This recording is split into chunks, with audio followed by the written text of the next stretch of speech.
ವಿಷ್ಣುವಿನ ದೇಹವು ಹೇಗೆ ವಿವಿಧ ಗುಣಲಕ್ಷಣಗಳಿಂದ ಕೂಡಿತ್ತು ಎಂಬುದನ್ನು ಋಷಿ ವಿವರಿಸಿದ್ದಾರೆರ. ಅವನ ಪಾದಗಳು ಭೂಮಿಯಾಗಿದ್ದವು, ಅವನ ತಲೆಯು ಸ್ವರ್ಗವಾಗಿತ್ತು ಮತ್ತು ಅವನ ತೋಳುಗಳು ದಿಗಂತವಾಗಿದ್ದವು. ಸನಕುಮಾರನು ಮಾತನಾಡುವಾಗ ವಿಷ್ಣುವಿನ ಪ್ರಕಾಶದಿಂದ ಗ್ರಹಗಳು, ನಕ್ಷತ್ರಗಳು ಮತ್ತು ನಕ್ಷತ್ರಪುಂಜಗಳು ಹೊರಹೊಮ್ಮಿದ ಬ್ರಹ್ಮಾಂಡದ ರಹಸ್ಯಗಳನ್ನು ಅವನು ಬಹಿರಂಗಪಡಿಸಿದನು. ರಾಜರು, ತಮರು ಮತ್ತು ಸತ್ವರೆಂಬ 3 ಗುಣಲಕ್ಷಣಗಳು ವಿಷ್ಣುವಿನ ಸ್ವಭಾವದ ಅವಿಭಾಜ್ಯ ಅಂಗವೆಂದು ಋಷಿ ವಿವರಿಸಿದನು. ಆತನು ಎಲ್ಲಾ ಧಾರ್ಮಿಕ ಕ್ರಿಯೆಗಳ ಅಂತಿಮ ಗುರಿಯಾಗಿದ್ದನು. ಆತನನ್ನು ಅರ್ಥಮಾಡಿಕೊಳ್ಳಲು ಪ್ರಯತ್ನಿಸಿದವರಿಗೆ ಪ್ರತಿಫಲ. ಸನತ್ಕುಮಾರನು ತನ್ನ ಪ್ರವಚನವನ್ನು ಮುಂದುವರೆಸಿದನು. ಜೀವಿಗಳು ತಮ್ಮ ಕ್ರಿಯೆಗಳ ಆಧಾರದ ಮೇಲೆ ಮನಸ್ಸಿನ ವಿವಿಧ ಸ್ಥಿತಿಗಳನ್ನು ಹೇಗೆ ಸಾಧಿಸಿದವು ಎಂಬುದನ್ನು ವಿವರಿಸಿದನು. ಆತ ಎಲ್ಲಾ ಜೀವಿಗಳಲ್ಲಿ ಅಸ್ತಿತ್ವದಲ್ಲಿದ್ದ ಏಕತೆಯ ಬಗ್ಗೆ ಮತ್ತು ನಿಜವಾದ ಜ್ಞಾನವು ಈ ಪರಸ್ಪರ ಸಂಪರ್ಕವನ್ನು ಹೇಗೆ ಬಹಿರಂಗಪಡಿಸಿತು ಎಂಬುದರ ಬಗ್ಗೆ ಮಾತನಾಡಿದರು. ಆತ್ಮದಲ್ಲಿರುವ ವೇದವು ವಿವಿಧ ಜೀವಿಗಳ ಏಕತೆಯನ್ನು ಪರಿಗಣಿಸುತ್ತದೆ ಎಂದು ಅವರು ಹೇಳಿದರು. ಒಂದು ಜೀವಿ ಈ ಏಕತೆಯನ್ನು ಅರಿತುಕೊಂಡಾಗ ಅವನು ಬ್ರಹ್ಮನಿಗೆ ತಲುಪುತ್ತಾನೆ. ಸನಕುಮಾರನ ಮಾತುಗಳು ವರ್ಣಚಿತ್ರದಂತೆ ತೆರೆದುಕೊಳ್ಳುತ್ತಿದ್ದಂತೆಯೇ ಅವರು ಕಾಲ ಮತ್ತು ಸೃಷ್ಟಿಯ ರಹಸ್ಯಗಳನ್ನು ಸಭೆಯೊಂದಿಗೆ ಹಂಚಿಕೊಂಡರು. ಅವರು ಹೇಗೆ ಒಂದು ಕಲ್ಪ ಸೃಷ್ಟಿಯ ಅವಧಿ 1000 ದಶಲಕ್ಷ ವರ್ಷಗಳ ಕಾಲ ನಡೆಯಿತು ಎಂಬುದನ್ನು ವಿವರಿಸಿದರು. ಋಷಿ ಸರೋವರಗಳ ಒಣಗುವಿಕೆಯನ್ನು ಕಾಲ ಕಳೆದಂತೆ ಹೋಲಿಸಿದರು. ಇದು ಒಂದೇ ಸೃಷ್ಟಿಯ ಅಪಾರ ಅವಧಿಯನ್ನು ವಿವರಿಸುತ್ತದೆ. ತನ್ನ ಅಂತಿಮ ಪ್ರಕಟಣೆಯಲ್ಲಿ ಸನಕುಮಾರನು ರಾಜರು, ತಮರು ಮತ್ತು ಸತ್ವಗಳ ಮಿಶ್ರಣದಿಂದ ಹೊರಹೊಮ್ಮಿದ 6 ಬಣ್ಣಗಳ ಬಗ್ಗೆ ಮಾತನಾಡಿದರು. ಈ ಬಣ್ಣಗಳು ಹೇಗೆ ಅಸ್ತಿತ್ವದ ವಿವಿಧ ಸ್ಥಿತಿಗಳನ್ನು ಪ್ರತಿನಿಧಿಸುತ್ತವೆ ಎಂಬುದನ್ನು ಅವರು ವಿವರಿಸಿದರು. ಅದರಲ್ಲಿ ಬಿಳಿ ಬಣ್ಣವು ಆಸಕ್ತಿ ಮತ್ತು ತಿರಸ್ಕಾರದಿಂದ ಮುಕ್ತವಾಗಿರುವುದರಿಂದ ಹೆಚ್ಚು ಅಪೇಕ್ಷಣೀಯವಾಗಿದೆ. ಜೀವವು ದೈತ್ಯ ಎಂದು ಅವರು ಹೇಳಿದರು. ಪ್ರಾಚೀನ ಪುರಾಣಗಳ ಕ್ಷೇತ್ರದಲ್ಲಿ ಪ್ರಬಲ ಕಾರ್ಯಗಳು ಮತ್ತು ದೈವಿಕ ಹಸ್ತಕ್ಷೇಪದ ಕಥೆಯು ಬೆಳಕಿಗೆ ಬಂದಿತು. ಬುದ್ಧಿವಂತ ಮತ್ತು ಜಿಜ್ಞಾಸೆಯ ರಾಜಕುಮಾರ ಯುಧಿಷ್ಠಿರನು ಅಳೆಯಲಾಗದ ಶಕ್ತಿ ಮತ್ತು ವಿಷ್ಣುವಿನ ಭಕ್ತಿಯ ಅಸುರನಾದ ವೃತ್ರನ ಕಥೆಯನ್ನು ಅರ್ಥಮಾಡಿಕೊಳ್ಳಲು ಪ್ರಯತ್ನಿಸಿದನು. ಪೂಜ್ಯ ಮೊಮ್ಮಗನಾದ ಭೀಷ್ಮನು ಅವನ ಮಾರ್ಗದರ್ಶಿ ಮತ್ತು ನಿರೂಪಕನಾಗಿದ್ದನು. ಭೀಷ್ಮನು ವಜ್ರದ ವಿಸ್ಮಯಕಾರಿ ರೂಪವನ್ನು ವಿವರಿಸುವ ಮೂಲಕ ಪ್ರಾರಂಭಿಸಿದನು. ಇದು ಎತ್ತರದಲ್ಲಿ 500 ಯೋಜನೆಗಳು ಮತ್ತು ಸುತ್ತಳತೆಯಲ್ಲಿ 300 ಯೋಜನೆಗಳು. ದೇವತೆಗಳ ಮುಖ್ಯಸ್ಥನಾದ ಇಂದ್ರನು ಈ ಪ್ರಬಲ ವೈರಿಯನ್ನು ನೋಡುತ್ತಿದ್ದಂತೆ ಅವನ ಕೆಳತುದಿಗಳಲ್ಲಿ ಪಾರ್ಶ್ವವಾಯುವಿಗೆ ಒಳಗಾದನು ಮತ್ತು ಭಯಭೀತರಾದನು. ದೇವರುಗಳು ಮತ್ತು ಅಸುರರ ನಡುವಿನ ಯುದ್ಧವು ಪ್ರಾರಂಭವಾಯಿತು. ಅದು ಬೆಂಕಿಯನ್ನು ಭಯದಿಂದ ತುಂಬಿತು. ಯುದ್ಧವು ತೀವ್ರಗೊಂಡಿತು. ಇಂದ್ರ ಮತ್ತು ಆಕಾಶ ಶಕ್ತಿಗಳನ್ನು ಗೊಂದಲಗೊಳಿಸಲು ರುದ್ರನು ತನ್ನ ಭ್ರಮೆಯ ಶಕ್ತಿಯನ್ನು ಬಳಸಿಕೊಂಡನು. ವಸಿಷ್ಠ ಋಷಿಯು ಮಧ್ಯ ಪ್ರವೇಶಿಸಿ ಪವಿತ್ರ ಸೋಮನರನ್ನು ಆಹ್ವಾನಿಸುವ ಮೂಲಕ ಇಂದ್ರನನ್ನು ಪ್ರಜ್ಞೆಗೆ ಮರಳಿ ತಂದನು. ದೇವರ ಶಕ್ತಿಯು ಪುನರುಜ್ಜೀವನಗೊಂಡಿತು. ಆದರೆ ಅವನು ರುದ್ರನ ಭ್ರಮೆಗಳಿಗೆ ಗುರಿಯಾಗಿದ್ದನು. ಅಂಗಿರನ ಮಗನಾದ ಬೃಹಸ್ಪತಿಯು ಮತ್ತು ಇತರ ಪೂಜ್ಯ ಋಷಿಗಳು ರುದ್ರನ ಪರಾಕ್ರಮಕ್ಕೆ ಸಾಕ್ಷಿಯಾಗಿ ಬ್ರಹ್ಮಾಂಡದ ಅಧಿಪತಿಯಾದ ಮಹಾದೇವನ ಸಹಾಯವನ್ನು ಕೋರಿದರು. ಅವರು ಮಹಾನ್ ಅಸುರನನ್ನು ನಾಶ ಮಾಡಲು ಅವನನ್ನು ಒತ್ತಾಯಿಸಿದರು ಮತ್ತು ಅವನ ಶಕ್ತಿಯು ಉಗ್ರ ಜ್ವರದ ರೂಪವನ್ನು ಪಡೆದುಕೊಂಡಿತು.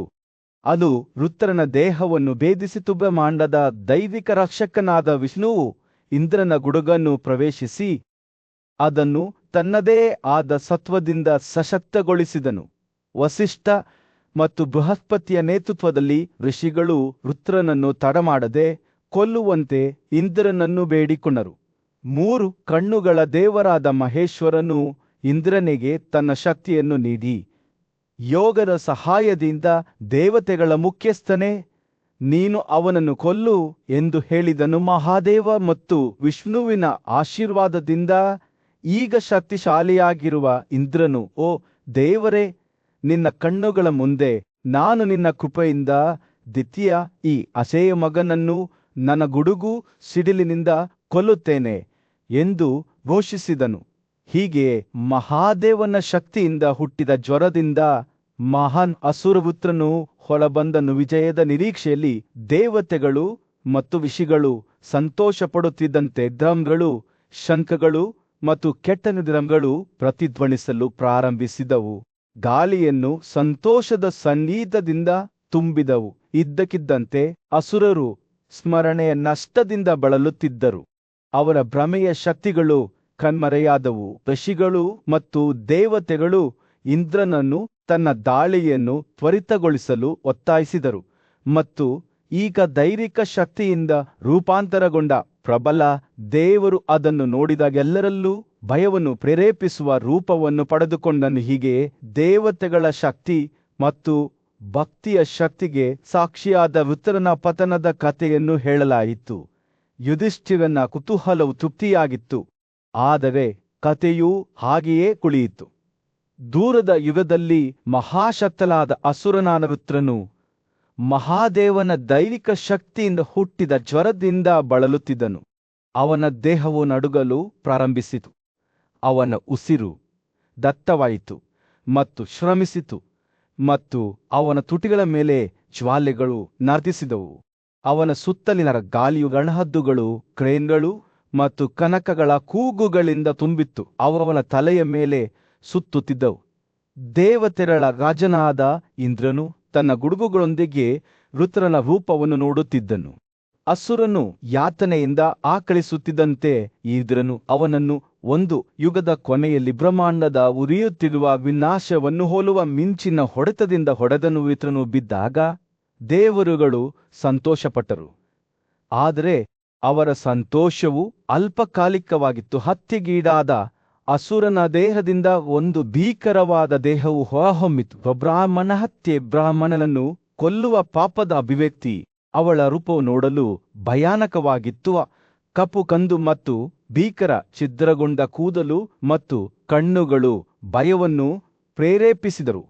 ಸಿಹಿ ತಿಂಡಿಗಳನ್ನು ಧರಿಸಿ ಮತ್ತು ತಲೆಬುರುಡೆಗಳ ಮಾಲೆಯಿಂದ ಅಲಂಕರಿಸಲ್ಪಟ್ಟ ಅವಳು ಇಂದ್ರನನ್ನು ಹುಡುಕಿದಳು. ಈಗ ವೃತ್ರನ ದೇಹದಿಂದ ಮುಕ್ತಳಾಗಿದ್ದಾಳೆ. ಬ್ರಾಹ್ಮಣ ಹತ್ಯೆಯು ದೇವತೆಗಳ ಮುಖ್ಯಸ್ಥನನ್ನು ಬಂಧಿಸಿತು ಮತ್ತು ಅವನು ಭಯದಿಂದ ಮುಳುಗಿ ಹೋದನು. ಅವಳು ಅವನಿಗೆ ಅಂಟಿಕೊಂಡಾಗ ಅವನ ಶಕ್ತಿಗಳು ಕ್ಷೀಣಿಸಿದವು. ಬಿಡಲು ನಿರಾಕರಿಸಿದಳು. ಅವಳನ್ನು ಅಲುಗಾಡಿಸಲು ಅವನು ಮಾಡಿದ ಪ್ರಯತ್ನಗಳ ಹೊರತಾಗಿಯೂ ಇಂದ್ರನು ಅವಳ ಹಿಡಿತಕ್ಕೆ ವಿರುದ್ಧವಾಗಿ ಶಕ್ತಿಹೀನನಾಗಿದ್ದನು.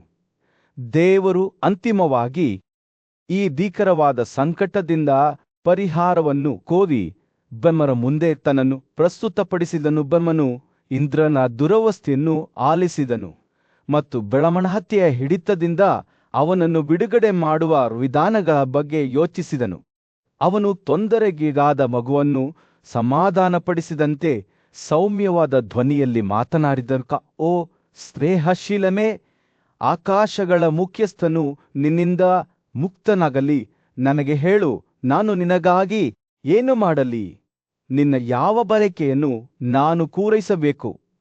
ಬ್ರಾಹ್ಮಣ ಹತ್ಯೆಯು ತನ್ನ ಆಶಯಗಳನ್ನು ಈಗಾಗಲೇ ಪೂರೈಸಿದೆ ಎಂದು ಉತ್ತರಿಸಿತು ಮತ್ತು ಅವಳು ವಾಸಿಸಲು ವಾಸಸ್ಥಾನವನ್ನು ಮಾತ್ರ ಬಳಸಿದ್ದಳು.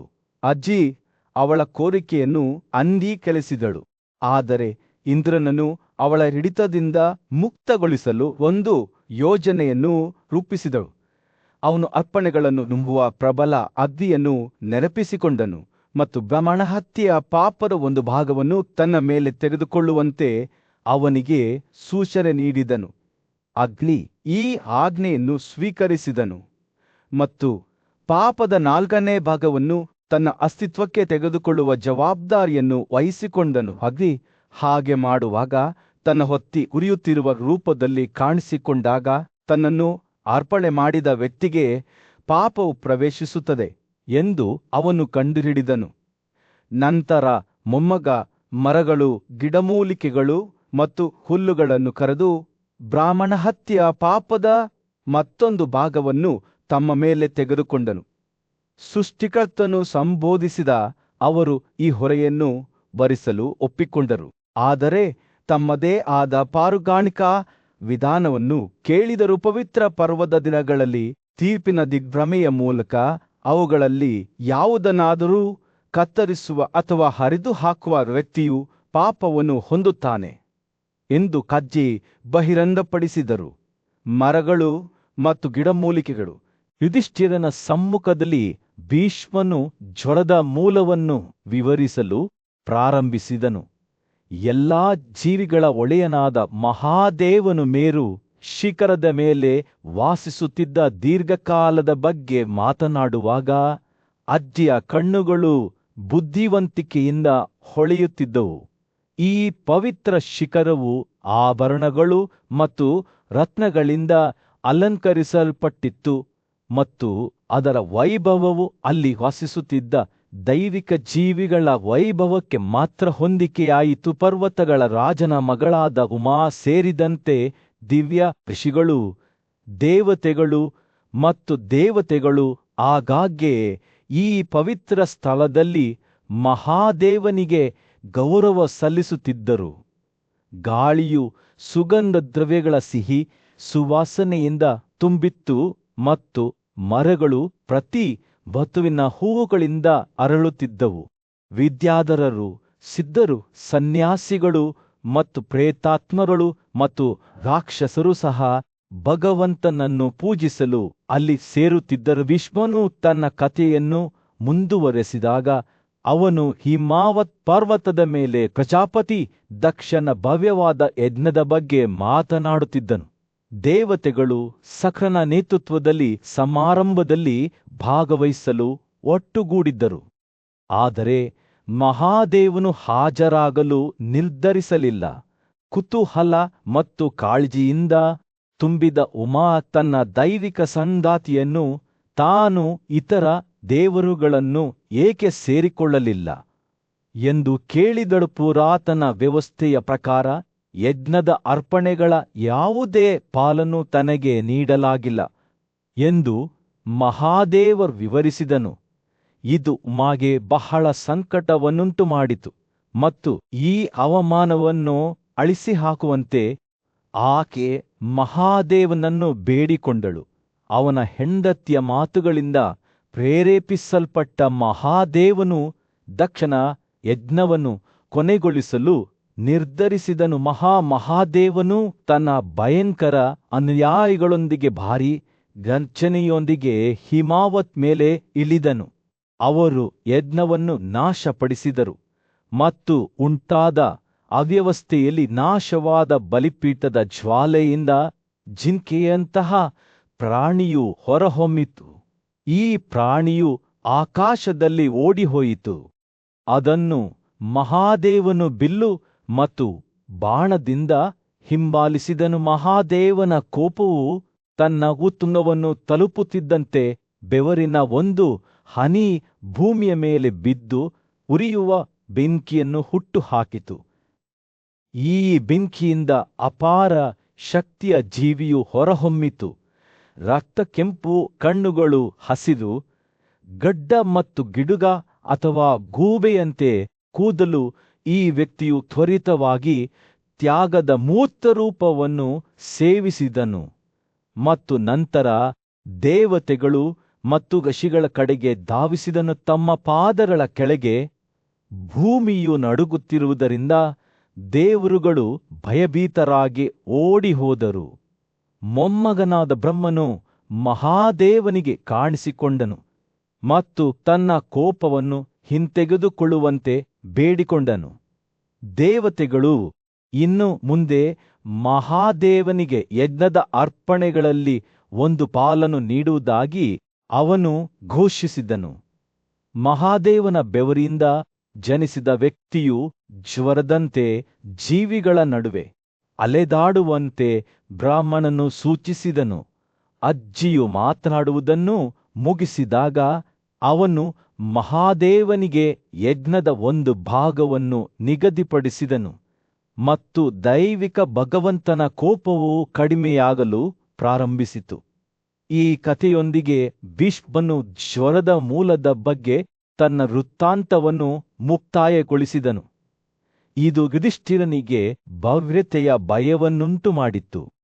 ಋಷಿಗಳು ಮತ್ತು ಸಿದ್ಧರು ವಾಸಿಸುತ್ತಿದ್ದ ಪವಿತ್ರ ಪ್ರದೇಶದಲ್ಲಿ ಗಂಗಾ ಪರ್ವತಗಳಿಂದ ಹೊರಹೊಮ್ಮಿದಾಗ ಸದ್ಗುಣಶೀಲ ವ್ಯಕ್ತಿ ಮತ್ತು ಜೀವಿಗಳ ಪೂರ್ವಜರಾದ ದಕ್ಷನು ಹಿಮಾವತ ಎದೆಯ ಮೇಲೆ ಭವ್ಯವಾದ ತ್ಯಾಗವನ್ನು ಮಾಡಲು ವ್ಯವಸ್ಥೆ ಮಾಡಿದ್ದನು.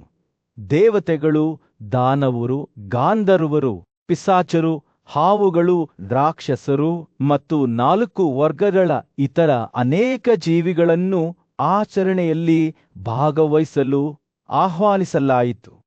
ಆದಾಗ್ಯೂ ಸಿದ್ಧತೆಗಳ ನಡುವೆ ರುದ್ರನನ್ನು ಆರಾಧಿಸಲಾಗುತ್ತಿಲ್ಲ ಎಂದು ನೋಡಿ ಋಷಿ ದಧೀಚಿ ದುಃಖ ಮತ್ತು ಕೋಪದಿಂದ ತುಂಬಿ ಹೋದರು. ದೇವರುಗಳು ಮತ್ತು ಋಷಿಗಳು ತಮ್ಮ ಸಿದ್ಧತೆಗಳನ್ನು ಮುಂದುವರೆಸಿದಾಗ ದಧೀಚಿಯ ಎಚ್ಚರಿಕೆಯ ಮಾತುಗಳು ಕಿವಿಗಳ ಮೇಲೆ ಬಿದ್ದವು. ಪೂಜಿಸಬಾರದವನನ್ನು ಪೂಜಿಸುವ ಮತ್ತು ಪೂಜಿಸಬಾರದವನನ್ನು ಪೂಜಿಸಲು ನಿರಾಕರಿಸುವ ಬಗ್ಗೆ ಅವನು ಮಾತ್ರ ತನ್ನ ಕಳವಳವನ್ನು ವ್ಯಕ್ತಪಡಿಸಿದನು. ದಧೀಚಿ ಘೋಷಿಸಿದನು, ಎಲ್ಲಾ ಜೀವಿಗಳ ರಕ್ಷಕ, ಬ್ರಹ್ಮಾಂಡದ ಸೃಷ್ಟಿಕರ್ತ, ಎಲ್ಲರ ಒಡೆಯ ತ್ಯಾಗದ ಅರ್ಪಣೆಗಳನ್ನು ತೆಗೆದುಕೊಳ್ಳುವ ಪವಿತ್ರ ಗುರು ಶೀಘ್ರದಲ್ಲೇ ಈ ತ್ಯಾಗಕ್ಕೆ ಬರುತ್ತಾನೆ ಮತ್ತು ನೀವೆಲ್ಲರೂ ಅವನನ್ನು ನೋಡುತ್ತೀರಿ. ಆದಾಗ್ಯೂ ದಕ್ಷನು ತನಗೆ ಅನೇಕ ರುದ್ರರು ತಿಳಿದಿದ್ದರು, ಆದರೆ ಮಹೇಶ್ವರರಲ್ಲ ಎಂದು ಹೇಳಿ ಮನವರಿಕೆ ಮಾಡಿಕೊಳ್ಳಲಿಲ್ಲ. ದಧೀಚಿ ತನ್ನ ಸಲಹೆಯನ್ನು ನಿರ್ಲಕ್ಷಿಸಲಾಗಿದೆ ಮತ್ತು ಪ್ರಸ್ತಾವಿತ ತ್ಯಾಗವು ಖಂಡಿತವಾಗಿಯೂ ವಿನಾಶಕ್ಕೆ ಒಳಗಾಗುತ್ತದೆ ಎಂದು ಉತ್ತರಿಸಿದನು. ಏತಮಧ್ಯೆ ದಕ್ಷನು ಹೋಲಿಸಲಾಗದರ ವಿಷ್ಣುವಿಗೆ ಅರ್ಪಣೆ ಮಾಡಲು ಉದ್ದೇಶಿಸಿದನು. ಸಿದ್ಧತೆಗಳು ಮುಂದುವರಿದಂತೆ ಕೈಲಾಸದ ಶಿಖರದ ಮೇಲೆ ತನ್ನ ಒಡೆಯನಾದ ಮಹಾದೇವನೊಂದಿಗೆ ಕುಳಿತಿದ್ದ ಉಮಾ ಕಳವಳದ ಮಾತುಗಳನ್ನು ಹೇಳಿದಳು.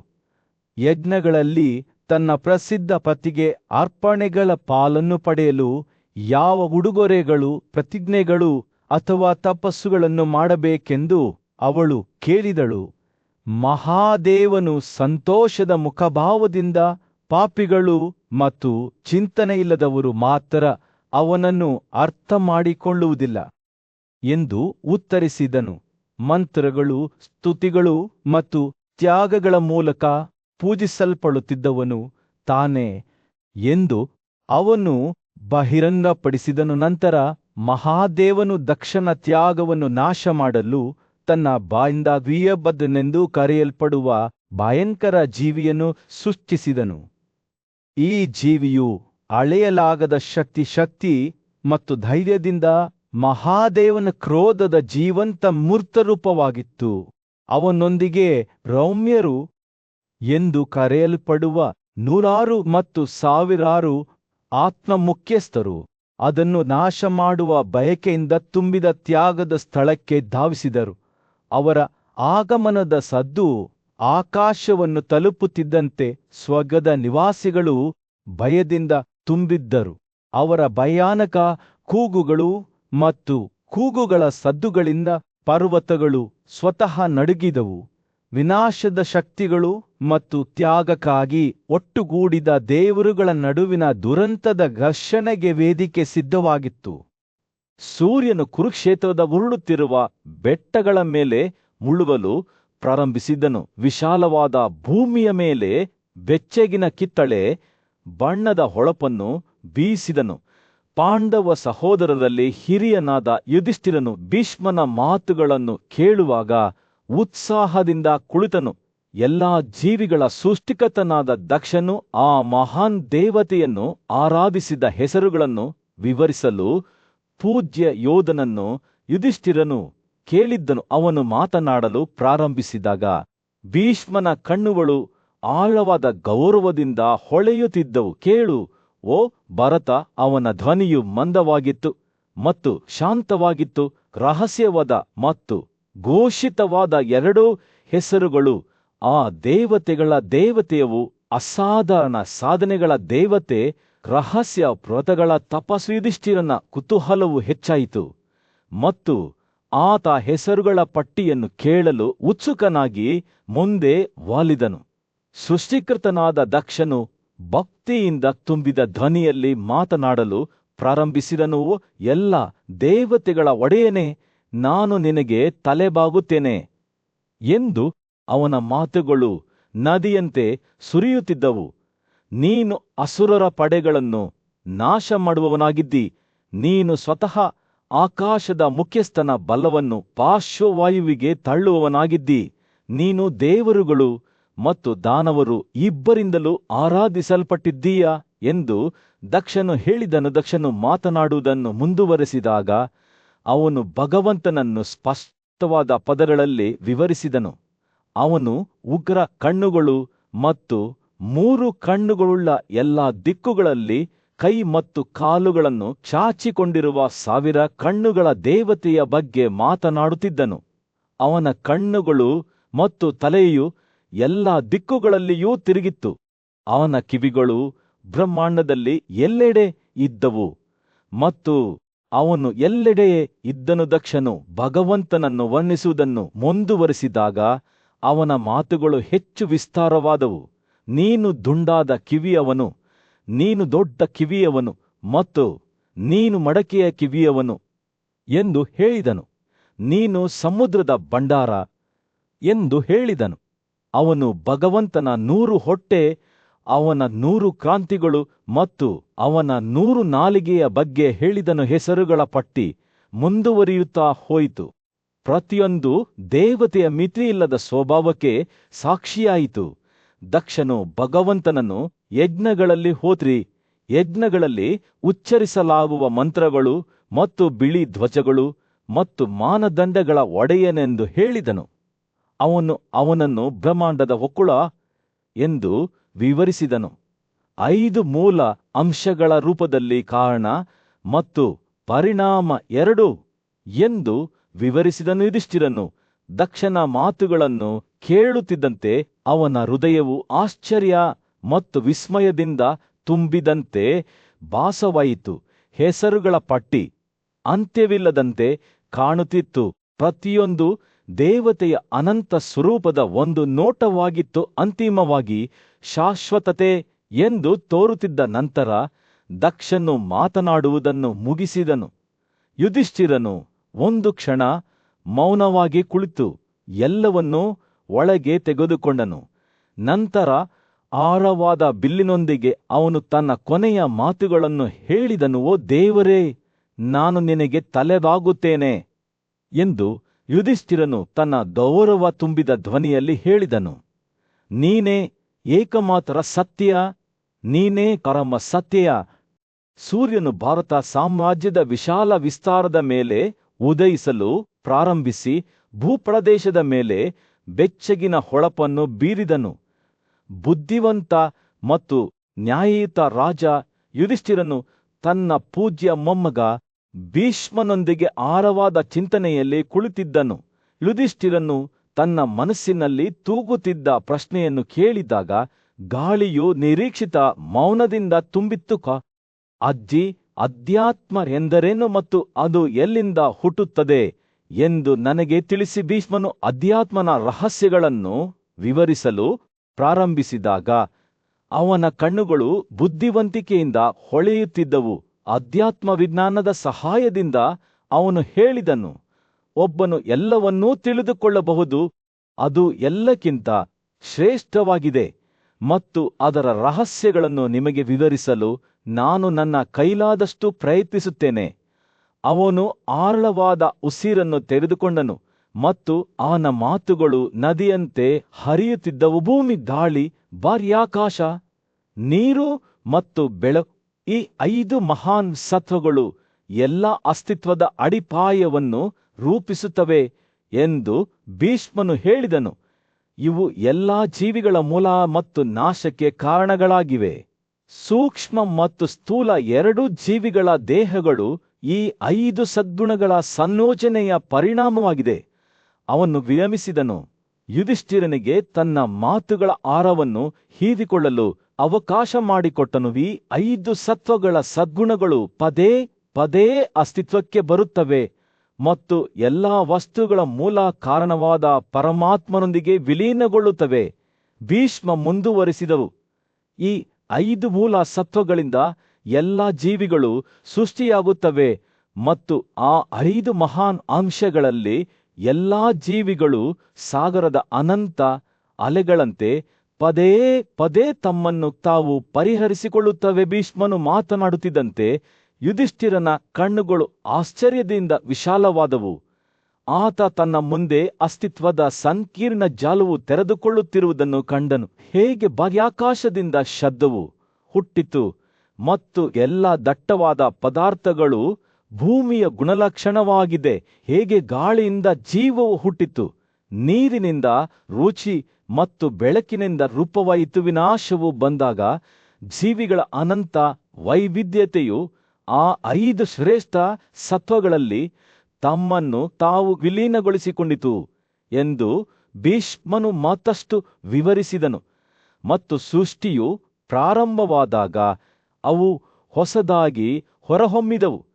ಸೃಷ್ಟಿಕರ್ತನು ತಾನು ಸೂಕ್ತವೆಂದು ಭಾವಿಸಿದ ಅನುಪಾತದಲ್ಲಿ ಎಲ್ಲಾ ಜೀವಿಗಳಲ್ಲಿ ಅದೇ 5 ಶ್ರೇಷ್ಠ ಸತ್ವಗಳನ್ನು ಇರಿಸಿದನು. ಯುಧಿಷ್ಠಿರನ ಮನಸ್ಸು ಈ ಎಲ್ಲಾ ಸಂಕೀರ್ಣತೆಗಳಿಂದ ತತ್ತರಿಸುತ್ತಿತ್ತು.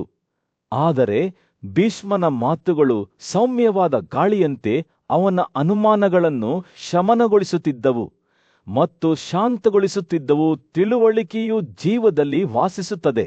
ಭೀಷ್ಮನು ಹೇಳಿದನು, 3 ಸ್ಥಿತಿಗಳಲ್ಲಿ ಅಸ್ತಿತ್ವದಲ್ಲಿ ಕೆಲವೊಮ್ಮೆ ಸಂತೋಷವನ್ನು ಪಡೆಯುವುದು, ಕೆಲವೊಮ್ಮೆ ದುಃಖದಲ್ಲಿ ತೊಡಗುವುದು ಮತ್ತು ಕೆಲವೊಮ್ಮೆ ಸಂತೋಷ ಅಥವಾ ನೋವು ಇಲ್ಲದ ಸ್ಥಿತಿಯಲ್ಲಿರುವುದು. ಸೂರ್ಯನು ತನ್ನ ಉತ್ತುಂಗವನ್ನು ತಲುಪುತ್ತಿದ್ದಂತೆ ಯುಧಿಷ್ಠಿರನ ತಿಳುವಳಿಕೆಯು ಭೀಷ್ಮನ ಬೋಧನೆಗಳಿಂದ ಪ್ರಕಾಶಿಸಲ್ಪಟ್ಟಿತು. ತಿಳುವಳಿಕೆಯು ಗುಣಲಕ್ಷಣಗಳನ್ನು ಹೇಗೆ ಸೃಷ್ಟಿಸಿತು ಎಂಬುದನ್ನು ಅವನು ನೋಡಿದನು. ಆದರೆ ಆತ್ಮವು ಎಲ್ಲದಕ್ಕೂ ನಿಷ್ಕ್ರಿಯ ಸಾಕ್ಷಿಯಾಗಿ ಉಳಿಯಿತು. ಇಬ್ಬರ ನಡುವಿನ ಸಂಬಂಧವು ಶಾಶ್ವತವಾಗಿತ್ತು ಮತ್ತು ಅಂತರ್ಗತ ತಿಳುವಳಿಕೆಯು ಇಂದ್ರಿಯಗಳ ಮೂಲಕ ಎಲ್ಲವನ್ನೂ ವಶಪಡಿಸಿಕೊಂಡಿತು. ಯುದ್ಧ ಮತ್ತು ರಕ್ತಪಾತದ ನಡುವೆಯೂ ಪಾಂಡವರಲ್ಲಿ ಹಿರಿಯನಾದ ಯುಧಿಷ್ಠಿರನು ತನ್ನ ಅಜ್ಜ ಭೀಷ್ಮನ ಬಳಿ ದುಃಖ ಮತ್ತು ಮರಣವನ್ನು ಹೇಗೆ ತಡೆಗಟ್ಟಬೇಕು ಎಂಬುದರ ಬಗ್ಗೆ ಜ್ಞಾನವನ್ನು ಕೇಳಿದನು. ಆತ ಕೇಳಿದನು, ಜೀವಂತ ಜೀವಿಗಳು ಯಾವಾಗಲೂ ದುಃಖ ಮತ್ತು ಮರಣದ ಭಯದಲ್ಲಿ ನಿಲ್ಲುತ್ತವೆ. ಓ ಅಜ್ಜಿ, ಈ 2ರ ಸಂಭವವನ್ನು ಹೇಗೆ ತಡೆಯಬಹುದೆಂಬುದನ್ನು ನನಗೆ ತಿಳಿಸಿ. ಭೀಷ್ಮನು ಉತ್ತರಿಸಿದನು, ಓ ಭರತ, ಈ ಸಂಬಂಧದಲ್ಲಿ ನಾರದ ಮತ್ತು ಸಂಬಂಧದ ನಡುವಿನ ಸಂವಾದದ ಹಳೆಯ ನಿರೂಪಣೆಯನ್ನು ಉಲ್ಲೇಖಿಸಲಾಗಿದೆ. ನಾರದ ಒಬ್ಬ ದಿವ್ಯ ಋಷಿ ಸಂಬಂಧನನ್ನು ಕೇಳಿದರು. ನಿಮ್ಮ ಎದೆಯು ನೆಲಕ್ಕೆ ಸಂಪರ್ಕಕ್ಕೆ ಬರುವವರೆಗೆ ನೀವು ನೆಲಕ್ಕೆ ಸಾಷ್ಟಾಂಗ ನಮಸ್ಕಾರ ಮಾಡುವ ಮೂಲಕ ನಿಮ್ಮ ಮೇಲಧಿಕಾರಿಗಳಿಗೆ ನಮಸ್ಕರಿಸುತ್ತೀ. ನೀವು ನಿಮ್ಮ ಕೈಗಳಿಂದ ಜೀವನದ ನದಿಯನ್ನು ದಾಟುವಲ್ಲಿ ನಿರತರಾಗಿರುವಂತೆ ತೋರುತ್ತಿದೆ. ನೀವು ಯಾವಾಗಲೂ ದುಃಖದಿಂದ ಮುಕ್ತರಾಗಿರುತ್ತೀರಿ ಮತ್ತು ತುಂಬಾ ಹರ್ಷಚಿತ್ತದಿಂದಿರುತ್ತೀರಿ. ನಿಮಗೆ ಕನಿಷ್ಠ ಆತಂಕವಿದೆ ಎಂದು ನಾನು ಕಾಣುವುದಿಲ್ಲ. ಸಂಬಂಧ ಮುಗುಳ್ನಕ್ಕನು, ಅವನ ಕಣ್ಣುಗಳು ಬುದ್ಧಿವಂತಿಕೆಯಿಂದ ನಿನಗುತ್ತಿದ್ದವು. ಓ ಗೌರವಾನ್ವಿತ, ನಾನು ಹಿಂದಿನ, ಪ್ರಸ್ತುತ ಮತ್ತು ಭವಿಷ್ಯದ ಬಗ್ಗೆ ಸತ್ಯವನ್ನು ತಿಳಿದಿದ್ದೇನೆ. ಆದ್ದರಿಂದ ನಾನು ಎಂದಿಗೂ ಉತ್ಸಾಹರಹಿತನಾಗುವುದಿಲ್ಲ. ಈ ಜಗತ್ತಿನಲ್ಲಿ ಕ್ರಿಯೆಗಳ ಆರಂಭ ಏನು, ಅವುಗಳ ಫಲಗಳ ಸೇರ್ಪಡೆ ಏನು ಮತ್ತು ಆ ಹಣ್ಣುಗಳು ಎಷ್ಟು ವೈವಿಧ್ಯಮಯವಾಗಿವೆ ಎಂದು ನನಗೆ ತಿಳಿದಿದೆ. ಅವನು ಸ್ವಲ್ಪ ವಿರಾಮಗೊಳಿಸಿ ನಾರದನನ್ನು ಸೌಮ್ಯವಾದ ನೋಟದಿಂದ ಅವಲೋಕಿಸಿದನು. ಇಗೋ, ಅನಕ್ಷರಸ್ಥರು, ನಿರ್ಗತಿಕರು, ಶ್ರೀಮಂತರು, ಓ ನಾರದ, ಕುರುಡರು, ಮೂರ್ಖರು ಮತ್ತು ಹುಚ್ಚರು ಮತ್ತು ನಾವೆಲ್ಲರೂ ಬದುಕುತ್ತೇವೆ. ಇವರು ತಮ್ಮ ಹಿಂದಿನ ಜೀವನದ ಕ್ರಿಯೆಗಳಿಂದಾಗಿ ಬದುಕುತ್ತೇವೆ. ನಾರದನಿಗೆ ಕುತೂಹಲ ಕೆರಳಿಸಿತು. ಆತನು ಸಂಬಂಧನನ್ನು ಮತ್ತಷ್ಟು ವಿವರಿಸಲು ಕೇಳಿದನು. ಸಂಬಂಧನು ಮುಂದುವರಿಸಿದನು, ರೋಗಗಳಿಂದ ಮುಕ್ತವಾಗಿರುವ ದೇವತೆಗಳು ತಮ್ಮ ಹಿಂದಿನ ಕ್ರಿಯೆಗಳ ಕಾರಣದಿಂದಾಗಿ ಆ ಸ್ಥಿತಿಯಲ್ಲಿ ಅಸ್ತಿತ್ವದಲ್ಲಿರುತ್ತಾರೆ. ಬಲಶಾಲಿ ಮತ್ತು ದುರ್ಬಲರೆಲ್ಲರೂ ಹಿಂದಿನ ಕ್ರಿಯೆಗಳ ಕಾರಣದಿಂದಾಗಿ ಬದುಕುತ್ತಾರೆ. ಆದ್ದರಿಂದ ನೀವು ನಮ್ಮನ್ನು ಗೌರವದಿಂದ ಹಿಡಿದಿಟ್ಟುಕೊಳ್ಳುವುದು ಸೂಕ್ತವಾಗಿದೆ. ಅವನು ಮೃದುವಾಗಿ ನಕ್ಕನು. ಓ ನಾರದ, ನಾವು ದುಃಖಕ್ಕೆ ದಾರಿ ಮಾಡಿಕೊಡದಿದ್ದಾಗ ಕರ್ತವ್ಯಗಳ ಅಭ್ಯಾಸ ಅಥವಾ ಧಾರ್ಮಿಕ ಕ್ರಿಯೆಗಳ ಆಚರಣೆಯು ನಮಗೆ ಏನು ಮಾಡಬಹುದು? ಸಂಬಂಧನು ಜೀವನ ಮತ್ತು ಮರಣದ ರಹಸ್ಯಗಳನ್ನು ಬಹಿರಂಗಪಡಿಸಿದಾಗ ನಾರದನು ಶ್ರದ್ಧೆಯಿಂದ ಆಲಿಸಿದನು. ಮನುಷ್ಯರು ಬುದ್ಧಿವಂತರೆಂದು ಹೇಳಲಾಗುವ ವಾಸ್ತವವಾಗಿ ಬುದ್ಧಿವಂತಿಕೆಯ ಮೂಲವೇ ದೋಷದಿಂದ ಇಂದ್ರಿಯಗಳ ಸ್ವಾತಂತ್ರ್ಯವಾಗಿದೆ. ದೋಷ ಮತ್ತು ದುಃಖಕ್ಕೆ ಒಳಗಾಗುವ ಇಂದ್ರಿಯಗಳಾಗಿವೆ. ದೋಷಗಳಿಗೆ ಒಳಗಾಗುವ ಇಂದ್ರಿಯಗಳನ್ನು ಎಂದಿಗೂ ಬುದ್ಧಿವಂತಿಕೆಯನ್ನು ಸಾಧಿಸಲಾಗಿದೆ ಎಂದು ಹೇಳಲಾಗುವುದಿಲ್ಲ. ಸಂಬಂಧನ ಮಾತುಗಳು ಬೇಸಿಗೆಯ ದಿನದಂದು ಸೌಮ್ಯವಾದ ಗಾಳಿಯಂತೆ ಹಿತವಾದ ಮತ್ತು ಶಾಂತವಾದವು. ನಾರದನು ಕೇಳುತ್ತಿದ್ದಂತೆ ಆತ ಜೀವನದ ರಹಸ್ಯಗಳನ್ನು ಅರ್ಥ ಮಾಡಿಕೊಳ್ಳಲು ಪ್ರಾರಂಭಿಸಿದನು. ಆತನು ಸಂಬಂಧನನ್ನು ಕೇಳಿದನು. ಧರ್ಮಗ್ರಂಥಗಳ ಸತ್ಯಗಳೊಂದಿಗೆ ಪರಿಚಯವಿಲ್ಲದ, ಯಾವಾಗಲೂ ಅನುಮಾನದಲ್ಲಿರುವ ಮತ್ತು ಆತ್ಮಸಂಯಮದಿಂದ ದೂರವಿರುವ ಮತ್ತು ತಮ್ಮ ಉದ್ದೇಶಕ್ಕಾಗಿ ಆತ್ಮದ ಜ್ಞಾನವನ್ನು ಹೊಂದಿರುವ ಇತರ ಅಭ್ಯಾಸಗಳಿಂದ ದೂರವಿರುವ ವ್ಯಕ್ತಿಗೆ ಏನು ಪ್ರಯೋಜನ? ಸಂಬಂಧ ಮತ್ತೆ ನುಗುಳ್ನಕ್ಕನು. ಭೀಷ್ಮನು ಉತ್ತರಿಸಿದನು, ಗುರುವನ್ನು ಪೂಜಿಸುವುದು, ಯಾವಾಗಲೂ ವೃದ್ಧರನ್ನು ಗೌರವದಿಂದ ಕಾಯುವುದು ಮತ್ತು ಯುಧಿಷ್ಠಿರನ ಸಮ್ಮುಖದಲ್ಲಿ ಬುದ್ಧಿವಂತ ಮೊಮ್ಮಗ. ಭೀಷ್ಮನು ಪ್ರಾಚೀನ ನಿರೂಪಣೆಯೊಂದನ್ನು ವಿವರಿಸಲು ಪ್ರಾರಂಭಿಸಿದನು. ಕತ್ತಿಯು ತರ್ಕ್ಯ ವಂಶದ ಬುದ್ಧಿವಂತ ಬ್ರಾಹ್ಮಣನಾದ ಅರಿಷ್ಟನೇಮಿಯ ಸಲಹೆಯನ್ನು ಕೋರಿದ ರಾಜನಾದ ಸಾಗರನಿಂದ ಪ್ರಾರಂಭವಾಯಿತು. ಪ್ರಾಪಂಚಿಕ ವಸ್ತುಗಳ ಬಗೆಗಿನ ಅವನ ಒಲವು ಮತ್ತು ಅವುಗಳನ್ನು ಕಳೆದುಕೊಳ್ಳುವ ಭಯದಿಂದ ಸಾಗರನು ತೀವ್ರವಾಗಿ ತೊಂದರೆಗೀಡಾದನು.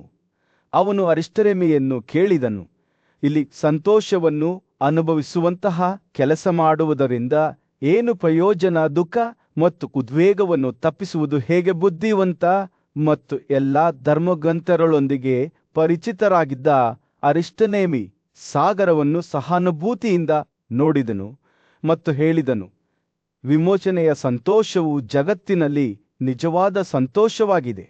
ಅಜ್ಞಾನದ ಮನುಷ್ಯನು ಅದನ್ನು ತಿಳಿದಿಲ್ಲ. ಅವನು ಮಕ್ಕಳು ಮತ್ತು ಪ್ರಾಣಿಗಳೊಂದಿಗೆ ಆಸಕ್ತನಾಗಿದ್ದಾನೆ ಮತ್ತು ಸಂಪತ್ತು ಮತ್ತು ಧಾನ್ಯವನ್ನು ಹೊಂದಿದ್ದಾನೆ. ಪ್ರಾಪಂಚಿಕ ವಸ್ತುಗಳೊಂದಿಗಿನ ಬಾಂಧವ್ಯವು ವಿಮೋಚನೆಯನ್ನು ಸಾಧಿಸುವುದನ್ನು ತಡೆಯುವ ಬಂಧವಾಗಿದೆ ಎಂದು ಅವರು ವಿವರಿಸಿದರು. ಅರಿಷ್ಟನೇಮಿ ತನ್ನನ್ನು ತಾನು ಎಲ್ಲ ಮೋಹಗಳಿಂದ ಮುಕ್ತಗೊಳಿಸಲು ಮತ್ತು ಸಂತೋಷದಿಂದ ತಿರುಗಾಡಲು ಸಾಗರನಿಗೆ ಸಲಹೆ ನೀಡಿದರು. ನಿಮ್ಮ ಪ್ರೀತಿಯ ಪತಿ ವಯಸ್ಸಾದಂತೆ ಬೆಳೆದು ತಾನು ಹೆತ್ತ ಮಗನೊಂದಿಗೆ ಬೆಸೆದುಕೊಂಡಿರುವುದನ್ನು ನೀವು ನೋಡಿದಾಗ ಸ್ವಾಧೀನದ ಅತ್ಯುನ್ನತ ಉದ್ದೇಶವನ್ನು, ಅಂದರೆ ವಿಮೋಚನೆ, ಗಮನದಲ್ಲಿಟ್ಟುಕೊಂಡು ನೀವು ಅವಳನ್ನು ಸಮಯಕ್ಕೆ ಬಿಟ್ಟು ಬಿಡಿ. ಅರಿಷ್ಟನೇಮಿ ಹೇಳಿದರು, ನೀವು ಮಗನನ್ನು ಪಡೆಯುತ್ತೀರೋ ಇಲ್ಲವೋ, ನಿಮ್ಮ ಜೀವನದ ಮೊದಲ ವರ್ಷಗಳಲ್ಲಿ ಅವರಿಗೆ ಉದ್ದೇಶಿಸಲಾದ ವಸ್ತುಗಳನ್ನು ನಿಮ್ಮ ಇಂದ್ರಿಯಗಳೊಂದಿಗೆ ಸರಿಯಾಗಿ ಆನಂದಿಸಿ, ನಿಮ್ಮನ್ನು ಲಗತ್ತುಗಳಿಂದ ಮುಕ್ತಗೊಳಿಸಿ ಮತ್ತು ಸಂತೋಷದಿಂದ ಸುತ್ತಿಕೊಳ್ಳಿ. ಅರಿಷ್ಟನೇಮಿ ನಂತರ ನಿಜವಾಗಿಯೂ ವಿಮೋಚನೆಗೊಳ್ಳುವುದರ ಅರ್ಥವೇನೆಂದು ವಿವರಿಸಿದನು. ಆತನು ಹಸಿವು ಮತ್ತು ಬಾಯಾರಿಕೆ ಮತ್ತು ದೇಹದ ಇತರ ಸ್ಥಿತಿಗಳಾದ ಕೋಪ ಮತ್ತು ಕಾಮ ಮತ್ತು ದೋಷಗಳನ್ನು ಜಯಿಸಬೇಕು ಎಂದು ಹೇಳಿದನು. ಮೂರ್ಖತನ, ಜೂಜಾಟ, ಮದ್ಯಪಾನ, ಉಪಪತ್ನಿತ್ವ ಮತ್ತು ಬೆನ್ನಟ್ಟುವಿಕೆಯಂತಹ ಚಟುವಟಿಕೆಗಳಲ್ಲಿ ತೊಡಗುವ ಮೂಲಕ ತನ್ನನ್ನು ತಾನು ಮರೆಯಬಾರದು. ಅರಿಷ್ಟನೇಮಿ ನಿಜವಾದ ವಿಮೋಚನೆಗೊಂಡ ವ್ಯಕ್ತಿಯ ಗುಣಲಕ್ಷಣಗಳನ್ನು ವಿವರಿಸುವುದನ್ನು ಮುಂದುವರೆಸಿದರು.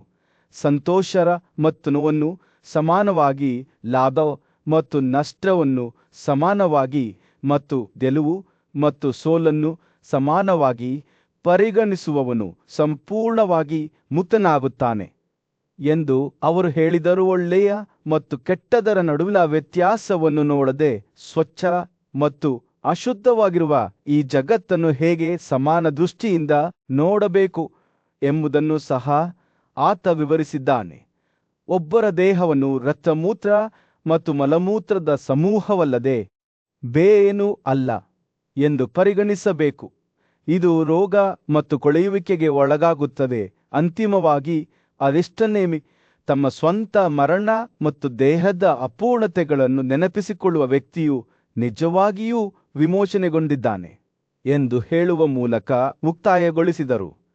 ಈ ದೇಹವು ಅವನತಿಗೆ ಒಳಗಾದಾಗ ಸುಕ್ಕುಗಳು ಮತ್ತು ಬಿಳಿ ಕುದರುಗಳು ಮತ್ತು ದುರ್ಬಲತೆ ಮತ್ತು ಮೈ ಬಣ್ಣದ ಹೊಳಪು ಮತ್ತು ರೂಪದ ಬಾಗುವಿಕೆಯಿಂದ ಆಕ್ರಮಣಗೊಳ್ಳುತ್ತದೆ ಎಂದು ಯಾವಾಗಲೂ ನೆನಪಿಸಿಕೊಳ್ಳುವ ವ್ಯಕ್ತಿಯು ಖಂಡಿತವಾಗಿಯೂ ಬಿಡುಗಡೆಯಾಗುತ್ತಾನೆ. ಭೀಷ್ಮನು ಸಾಗರನಿಗೆ ಅರಿಷ್ಟನೇಮಿ ಹೇಳಿದ ಮಾತುಗಳನ್ನು ನೆನಪಿಸಿಕೊಳ್ಳುತ್ತಾ, ಓ ಮಗನೇ, ನಿನ್ನನ್ನು ಬಿಡುಗಡೆ ಮಾಡುವ ಮಾರ್ಗವೇನೆಂದು ನಾನು ನಿನಗೆ ಸಂಕ್ಷಿಪ್ತವಾಗಿ ಹೇಳಿದ್ದೇನೆ.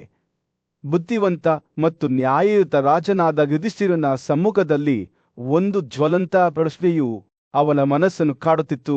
ತನ್ನ ಅಸಾಧಾರಣ ಆಧ್ಯಾತ್ಮಿಕ ಪರಾಕ್ರಮಕ್ಕೆ ಹೆಸರುವಾಸಿಯಾದ ಪ್ರಸಿದ್ಧ ದಿವರ್ಷಿಯಾದ ಉಸಾನರನ್ನು ಸುತ್ತುವರೆದಿರುವ ರಹಸ್ಯಗಳನ್ನು ಅರ್ಥಮಾಡಿಕೊಳ್ಳಲು ಅವನು ತನ್ನ ಪೂಜ್ಯರ ಮೊಮ್ಮಗ ಭೀಷ್ಮನ ಸಲಹೆಯನ್ನು ಕೇಳಿದನು. ಭೀಷ್ಮನು ಭೃಗುರೆಂಬ ಪ್ರಸಿದ್ಧ ವಂಶದಿಂದ ಜನಿಸಿದ ಉಸಾನರ ಕಥೆಯನ್ನು ವಿವರಿಸಲು ಪ್ರಾರಂಭಿಸಿದನು. ಈ ಮಹಾನ್ ತಪಸ್ವಿಯು ಯೋಗದ ಕಲೆಯನ್ನು ಕರಗತ ಮಾಡಿಕೊಂಡಿದ್ದನು ಮತ್ತು ಭೌತಿಕ ಪ್ರಪಂಚದ ಗಡಿಗಳನ್ನು ದಾಟುವ ಶಕ್ತಿಯನ್ನು ಹೊಂದಿದ್ದನು. ಅವನು ಇಂದ್ರನ ಖಜಾನೆಯ ಒಡೆಯರಾದ ಕುಬೇರನ ವ್ಯಕ್ತಿತ್ವವನ್ನು ಪ್ರವೇಶಿಸಿದ್ದನು ಮತ್ತು ತನ್ನ ಯೋಗ ಶಕ್ತಿಗಳ ಮೂಲಕ ಅವನು ಕುಬೇರನ ಎಲ್ಲಾ ಸಂಪತ್ತನ್ನು ಕದ್ದಿದ್ದನು. ಈ ಕಳ್ಳತನದಿಂದ ಕೋಪಗೊಂಡ ಕುಬೇರನು ಅಳೆಯಲಾಗದ ಶಕ್ತಿಯ ಮಹಾದೇವತೆಯಾದ ಮಹಾದೇವನ ಸಹಾಯವನ್ನು ಕೋರಿದನು. ಆದಾಗ್ಯೂ ಉಸಾನರು ಈ ಬೆಳವಣಿಗೆಯನ್ನು ಮುಂದಾಣಿದರು ಮತ್ತು ಆತನ ಯೋಗದ ಸಾಮರ್ಥ್ಯಗಳಿಂದ ಈಗಾಗಲೇ ಮಹಾದೇವನ ಹೊಟ್ಟೆಯಲ್ಲಿ ಆಶ್ರಯ ಪಡೆದಿದ್ದರು. ಕೋಪದಿಂದ ತುಂಬಿದ ದೇವರು ಆತನ ಕುದುರೆ ಪಿನಾಕವನ್ನು ಹಿಡಿದುಕೊಂಡನು. ಆದರೆ ತನ್ನನ್ನು ತಾನು ಶುದ್ಧ ಜ್ಞಾನವಾಗಿ ಪರಿವರ್ತಿಸಿಕೊಂಡ ಉಸಾನರನ್ನು ಹೊಡೆಯಲು ಸಾಧ್ಯವಾಗಲಿಲ್ಲ. ಭೀಷ್ಮನು ತನ್ನ ಕಥೆಯನ್ನು ಮುಂದುವರೆಸಿದಾಗ, ಮಹಾದೇವನು ಉಸಾನರನ್ನು ನಾಶ ಮಾಡಲು ಒಲವು ತೋರಿ ಅವನ ಮೇಲೆ ತನ್ನ ಈಟಿಯನ್ನು ಎಸೆಯಲು ಹೇಗೆ ಪ್ರಯತ್ನಿಸಿದನು ಎಂಬುದನ್ನು ವಿವರಿಸಿದನು. ಆದರೆ ಉಸಾನಗಳ ಯೋಗ ರೂಪದ ಮೂಲಕ ಚುಚ್ಚಲು ಸಾಧ್ಯವಾಗದ ಆ ಈಟಿಯು ವಕ್ರವಾಯಿತು ಮತ್ತು ಅದನ್ನು ಪಿನಾಕ ಎಂದು ಮರುನಾಮಕರಣ ಮಾಡಲಾಯಿತು. ನಂತರ ಆ ಮಹಾದೇವರು ಉಸಾನವನ್ನು ಸಂಪೂರ್ಣವಾಗಿ ನುಂದಿದನು. ಆದರೆ ತಪಸ್ವಿಯು ನಾಶವಾಗಲಿಲ್ಲ. ಬದಲಿಗೆ ಅವನು ಮಹಾದೇವನ ಹೊಟ್ಟೆಯೊಳಗೆ ತನ್ನನ್ನು ತಾನು ಕಂಡುಕೊಂಡನು. ಅಲ್ಲಿ ಅವನು ಅಲೆದಾಡಲು ಪ್ರಾರಂಭಿಸಿದನು. ಈ ಕಥೆಯು ಯುಧಿಷ್ಠಿರನ ಕುತೂಹಲವನ್ನು ಕೆರಳಿಸಿತು ಮತ್ತು ಶ್ರೇಷ್ಠ ಬುದ್ಧಿವಂತನಾದ ಮಹಾದೇವನ ಹೊಟ್ಟೆಯೊಳಗೆ ಉಸಾನರು ಹೇಗೆ ಬದುಕಬಲ್ಲರು ಎಂದು ಅವನು ಭೀಷ್ಮನನ್ನು ಕೇಳಿದನು. ಮಹಾದೇವನು ತನ್ನ ಯೋಗದ ತಪಸ್ಸನ್ನು ಪೂರ್ಣಗೊಳಿಸಿದ ನಂತರ ಪ್ರಬಲ ಸರೋವರದಿಂದ ಹೊರಬಂದನು ಮತ್ತು ಶಾಶ್ವತ ಬ್ರಾಹ್ಮಣನು ಅವನನ್ನು ಸಮೀಪಿಸಿದನು ಎಂದು ಭೀಷ್ಮನು ವಿವರಿಸಿದನು. ಆದಿದೇವನು ಮಹಾದೇವನ ತಪಸ್ಸಿನ ಪ್ರಗತಿಯ ಬಗ್ಗೆ ವಿಚಾರಿಸಿದನು ಮತ್ತು ಅದೇ ತಪಸ್ಸಿನ ಕಾರಣದಿಂದಾಗಿ ಉಸಾನರು ಶ್ರೇಷ್ಠರಾದರು ಎಂದು ಕೇಳಿ ಸಂತೋಷಪಟ್ಟನು. ಇದರ ಪರಿಣಾಮವಾಗಿ ಉಸಾನರು 3 ಲೋಕಗಳಲ್ಲಿ ಪ್ರಕಾಶಮಾನವಾಗಿ ಹೊಳೆಯುತ್ತಿದ್ದವು, ಅಪಾರ ಶಕ್ತಿಯಿಂದ ಕೂಡಿದರು. ಆದಾಗ್ಯೂ ಆತ ಆತಂಕದಿಂದ ತುಂಬಿದ ಮಹಾದೇವನ ಹೊಟ್ಟೆಯೊಳಗೆ ಅಲೆದಾಡುತ್ತಲೇ ಇದ್ದರು. ಮಹಾದೇವನು ಪಿನಾಕದಿಂದ ಶಸ್ತ್ರಸಜ್ಜಿತರಾಗಿ ಮತ್ತೊಮ್ಮೆ ಯೋಗ ಧ್ಯಾನಕ್ಕೆ ಇಳಿದನು. ಆದರೆ ಉಸಾನನು ತನ್ನ ಹೊಟ್ಟೆಯೊಳಗಿಂದ ದೇವರನ್ನು ಸ್ತುತಿಸುತ್ತಾ ತಪ್ಪಿಸಿಕೊಳ್ಳಲು ಮಾರ್ಗವನ್ನು ಹುಡುಕಿದನು. ರುದ್ರನು ಎಲ್ಲಾ ಮಾರ್ಗಗಳನ್ನು ನಿಲ್ಲಿಸಿದನು. ಆದರೆ ಉಸಾನನು ಪದೇ ಪದೇ ದೇವರನ್ನು ಉದ್ದೇಶಿಸಿ, ನನಗೆ ನಿನ್ನ ದಯೆಯನ್ನು ತೋರಿಸು ಎಂದು ಹೇಳಿದನು. ಅಂತಿಮವಾಗಿ ಮಹಾದೇವನು ಅವನ ಮೂತ್ರನಾಳದ ಮೂಲಕ ಹೊರಬರಲು ಅನುಮತಿ ನೀಡಿದನು. ಈ ಅಗ್ನಿ ಪರೀಕ್ಷೆಯ ಪರಿಣಾಮವಾಗಿ ಉಸಾನರಿಗೆ ಸುಕ್ರ ಎಂಬ ಹೆಸರನ್ನು ನೀಡಲಾಯಿತು ಮತ್ತು ಅವರ ಪರವಾಗಿ ಮಧ್ಯ ಪ್ರವೇಶಿಸಿದ ಉಮಾದೇವಿಯ ಮಗ ಎಂದು ಹೆಸರಾಯಿತು. ಕೋಪದಿಂದ ತುಂಬಿದ ಭಾವ ಕೈಯಲ್ಲಿ ಈಟಿ ಎತ್ತಿಕೊಂಡು ನಿಂತನು, ಆದರೆ ಅವನ ಕೈಯಿಂದ ನಿಗ್ರಹಿಸಲ್ಪಟ್ಟನು. ಯುಧಿಷ್ಠಿರನ ಸುತ್ತಲೂ ನೆರೆದಿದ್ದ ಸಭೆಯ ಮೇಲೆ ಬೆಚ್ಚಗಿನ ಕಿತ್ತಳೆ ಬಣ್ಣದ ಹೊಳಪನ್ನು ಬೀರುತ್ತಾ ಸೂರ್ಯನು ರಾಜ್ಯದ ಮೇಲೆ ಮುಳುಗುತ್ತಿದ್ದನು. ಸದಾಚಾರಕ್ಕೆ ತನ್ನ ಅಚಲವಾದ ಸಮರ್ಪಣೆಗೆ ಹೆಸರುವಾಸಿಯಾದ ಯುವ ರಾಜಕುಮಾರನು ತನ್ನ ಅಜ್ಜ ಭೀಷ್ಮನ ಮಾರ್ಗದರ್ಶನವನ್ನು ಕೇಳಿದನು. ಪೂಜ್ಯಭಾವರಿಂದ ಯುಧಿಷ್ಠಿರನು ಭೀಷ್ಮನನ್ನು ಈ ಜೀವನದಲ್ಲಿ ಮತ್ತು ಮುಂದಿನ ಜೀವನದಲ್ಲಿ ಅವರಿಗೆ ನಿಜವಾಗಿಯೂ ಯಾವುದು ಪ್ರಯೋಜನಕಾರಿಯಾಗಿದೆಂಬುದನ್ನು ಬಹಿರಂಗಪಡಿಸಲು ಕೇಳಿಕೊಂಡನು. ಪ್ರಾಚೀನ ಕಾಲದ ಒಂದು ಕಥೆಯನ್ನು ಹೇಳಲು ಪ್ರಾರಂಭಿಸಿದಾಗ ಭೀಷ್ಮನ ಕಣ್ಣುಗಳು ಹೊಳೆಯುತ್ತಿದ್ದವು. ಜನಕ ಎಂಬ ಮಹಾನ್ ರಾಜನು ತನ್ನ ವಿಶಾಲವಾದ ಜ್ಞಾನ ಮತ್ತು ಆಧ್ಯಾತ್ಮಿಕ ಅರ್ಹತೆಗೆ ಹೆಸರುವಾಸಿಯಾದ ವಿಷಯದ ಪರಾಶರ ಜ್ಞಾನವನ್ನು ಬಳಸಿದ್ದನು. ಈ ಜಗತ್ತಿನಲ್ಲಿ ಮತ್ತು ಮುಂದಿನ ಎಲ್ಲಾ ಜೀವಿಗಳಿಗೆ ಪ್ರಯೋಜನವನ್ನು ನೀಡುವ ಮಾರ್ಗ ಯಾವುದು ಎಂದು ಜನಕನು ಪರಾಶರನಿಗೆ ಕೇಳಿದನು. ಕ್ರಿಯೆಗಳ ಮೂಲಕ ಗಳಿಸಿದ ನೀತಿಯು ಅತ್ಯುನ್ನತ ಪ್ರಯೋಜನವಾಗಿದೆ. ಪ್ರಾಚೀನ ಋಷಿಗಳು ಸದಾಚಾರಕ್ಕಿಂತ ದೊಡ್ಡನು ಯಾವುದೂ ಇಲ್ಲ ಎಂದು ಘೋಷಿಸಿದ್ದಾರೆ ಎಂದು ಪರಾಶರ ಮಾತುಗಳು ಅಮೃತದಂತೆ ತೊಟ್ಟಿಕ್ಕಿದವು. ಭೀಷ್ಮನು ತನ್ನ ನಿರೂಪಣೆಯನ್ನು ಮುಂದುವರಿಸಿದಾಗ ಸಭೆಯು ಪ್ರತಿಯೊಂದು ಪದದ ಮೇಲೆ ತೂಗಾಡುತ್ತಿತ್ತು. ಸದಾಚಾರವು ಕೇವಲ ಒಂದು ಪರಿಕಲ್ಪನೆಯಲ್ಲ, ಆದರೆ ವ್ಯಕ್ತಿಗಳಿಗೆ ಅವರ ದೈನಂದಿನ ಜೀವನದಲ್ಲಿ ಮಾರ್ಗದರ್ಶನ ನೀಡುವ ಒಂದು ಜೀವಂತ ಶಕ್ತಿಯಾಗಿದೆ ಎಂದು ಪರಾಶರನು ವಿವರಿಸಿದನು. ಅವನು ಧರ್ಮಗ್ರಂಥಗಳು ನಿಗದಿಪಡಿಸಿದ 4 ಜೀವನ ವಿಧಾನಗಳ ಬಗ್ಗೆ ಮಾತನಾಡಿದನು. ಬ್ರಾಹ್ಮಣರು ಉಡುಗೊರೆಗಳನ್ನು ಸ್ವೀಕರಿಸುವುದು, ಕ್ಷತ್ರಿಯರು ತೆರಿಗೆ ಸಂಗ್ರಹಿಸುವುದು, ವೈಶ್ಯರು ಕೃಷಿಯಲ್ಲಿ ತೊಡಗುವುದು ಮತ್ತು ಶೂದ್ರರು ಇತರರಿಗೆ ಸೇವೆ ಸಲ್ಲಿಸುವುದು, ಪುರುಷರು ಎಲ್ಲಿ ವಾಸಿಸುತ್ತಾರೋ ಅಲ್ಲೆಲ್ಲ ಬೆಂಬಲದ ಸಾಧನಗಳು ಅವರಿಗೆ ಬರುತ್ತವೆ ಎಂದು ಪರಾಶರ ಹೇಳಿದರು. ಆದಾಗ್ಯೂ ವ್ಯಕ್ತಿಗಳು ತಮ್ಮ ಹಿಂದಿನ ಕ್ರಿಯೆಗಳಿಂದ ರೂಪುಗೊಳ್ಳುತ್ತಾರೆ ಎಂದು ಅವರು ಎಚ್ಚರಿಸಿದರು.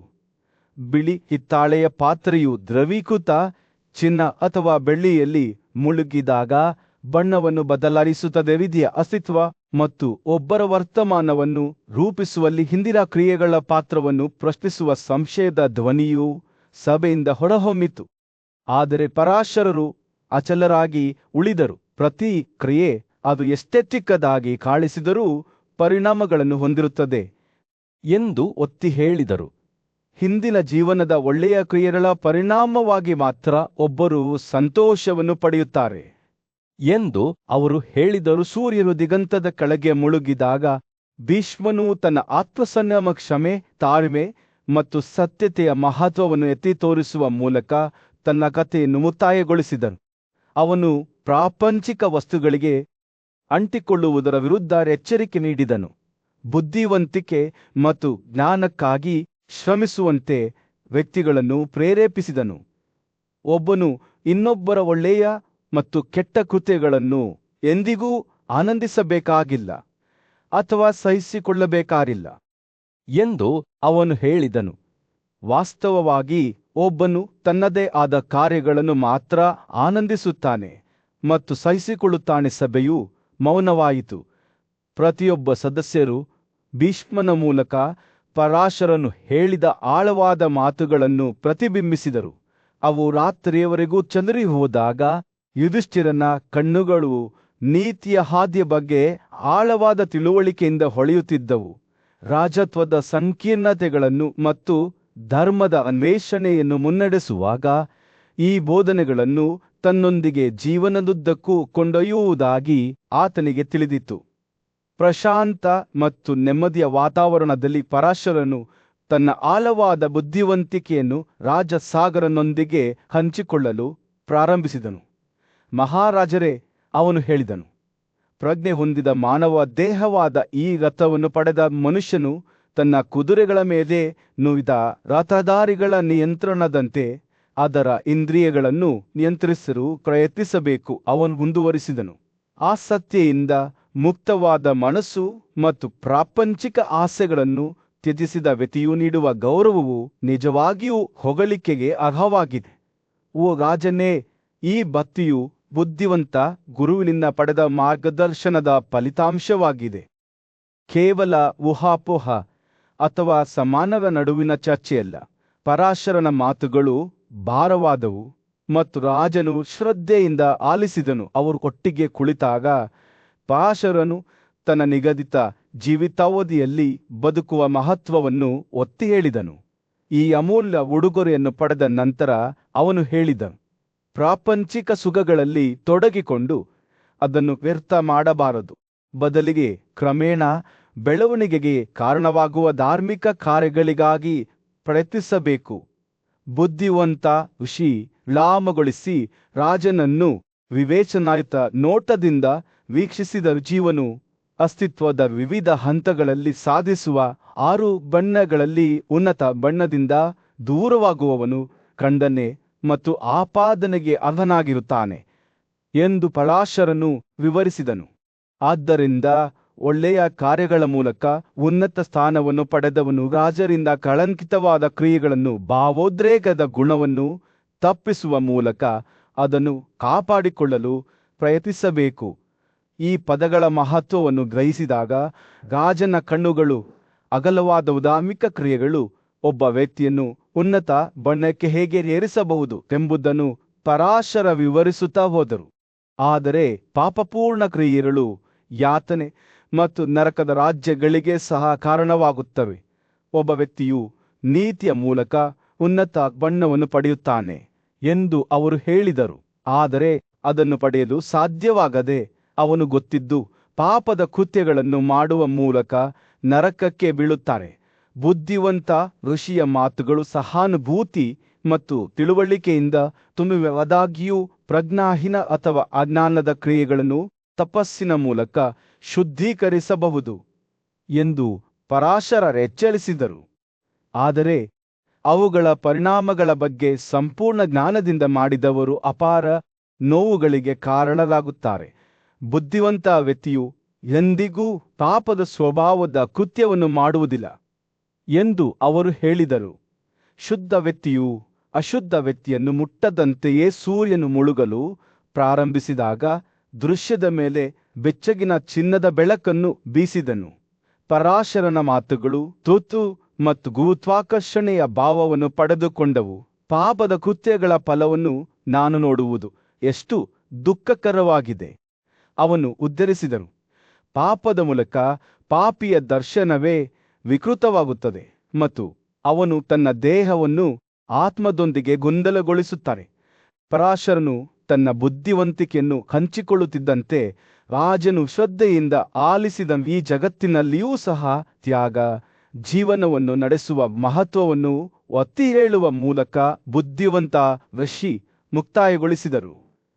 ಈ ಜಗತ್ತಿನಲ್ಲಿ ತ್ಯಾಗಕ್ಕೆ ತಮ್ಮನ್ನು ತೊಡಗಿಸಿಕೊಳ್ಳುವಲ್ಲಿ ಯಶಸ್ವಿಯಾಗದ ಆ ಮೂರ್ಖ ಮನುಷ್ಯರು ಮುಂದಿನ ಜಗತ್ತಿಗೆ ತೆರಳಿದಾಗ ಬಹಳ ದುಃಖದಿಂದ ಬಳಲುತ್ತಾರೆ. ಈ ಕೊನೆಯ ಮಾತುಗಳೊಂದಿಗೆ ಪರಾಶರನ ಬೋಧನೆಯು ಕೊನೆಗೊಂಡಿತು.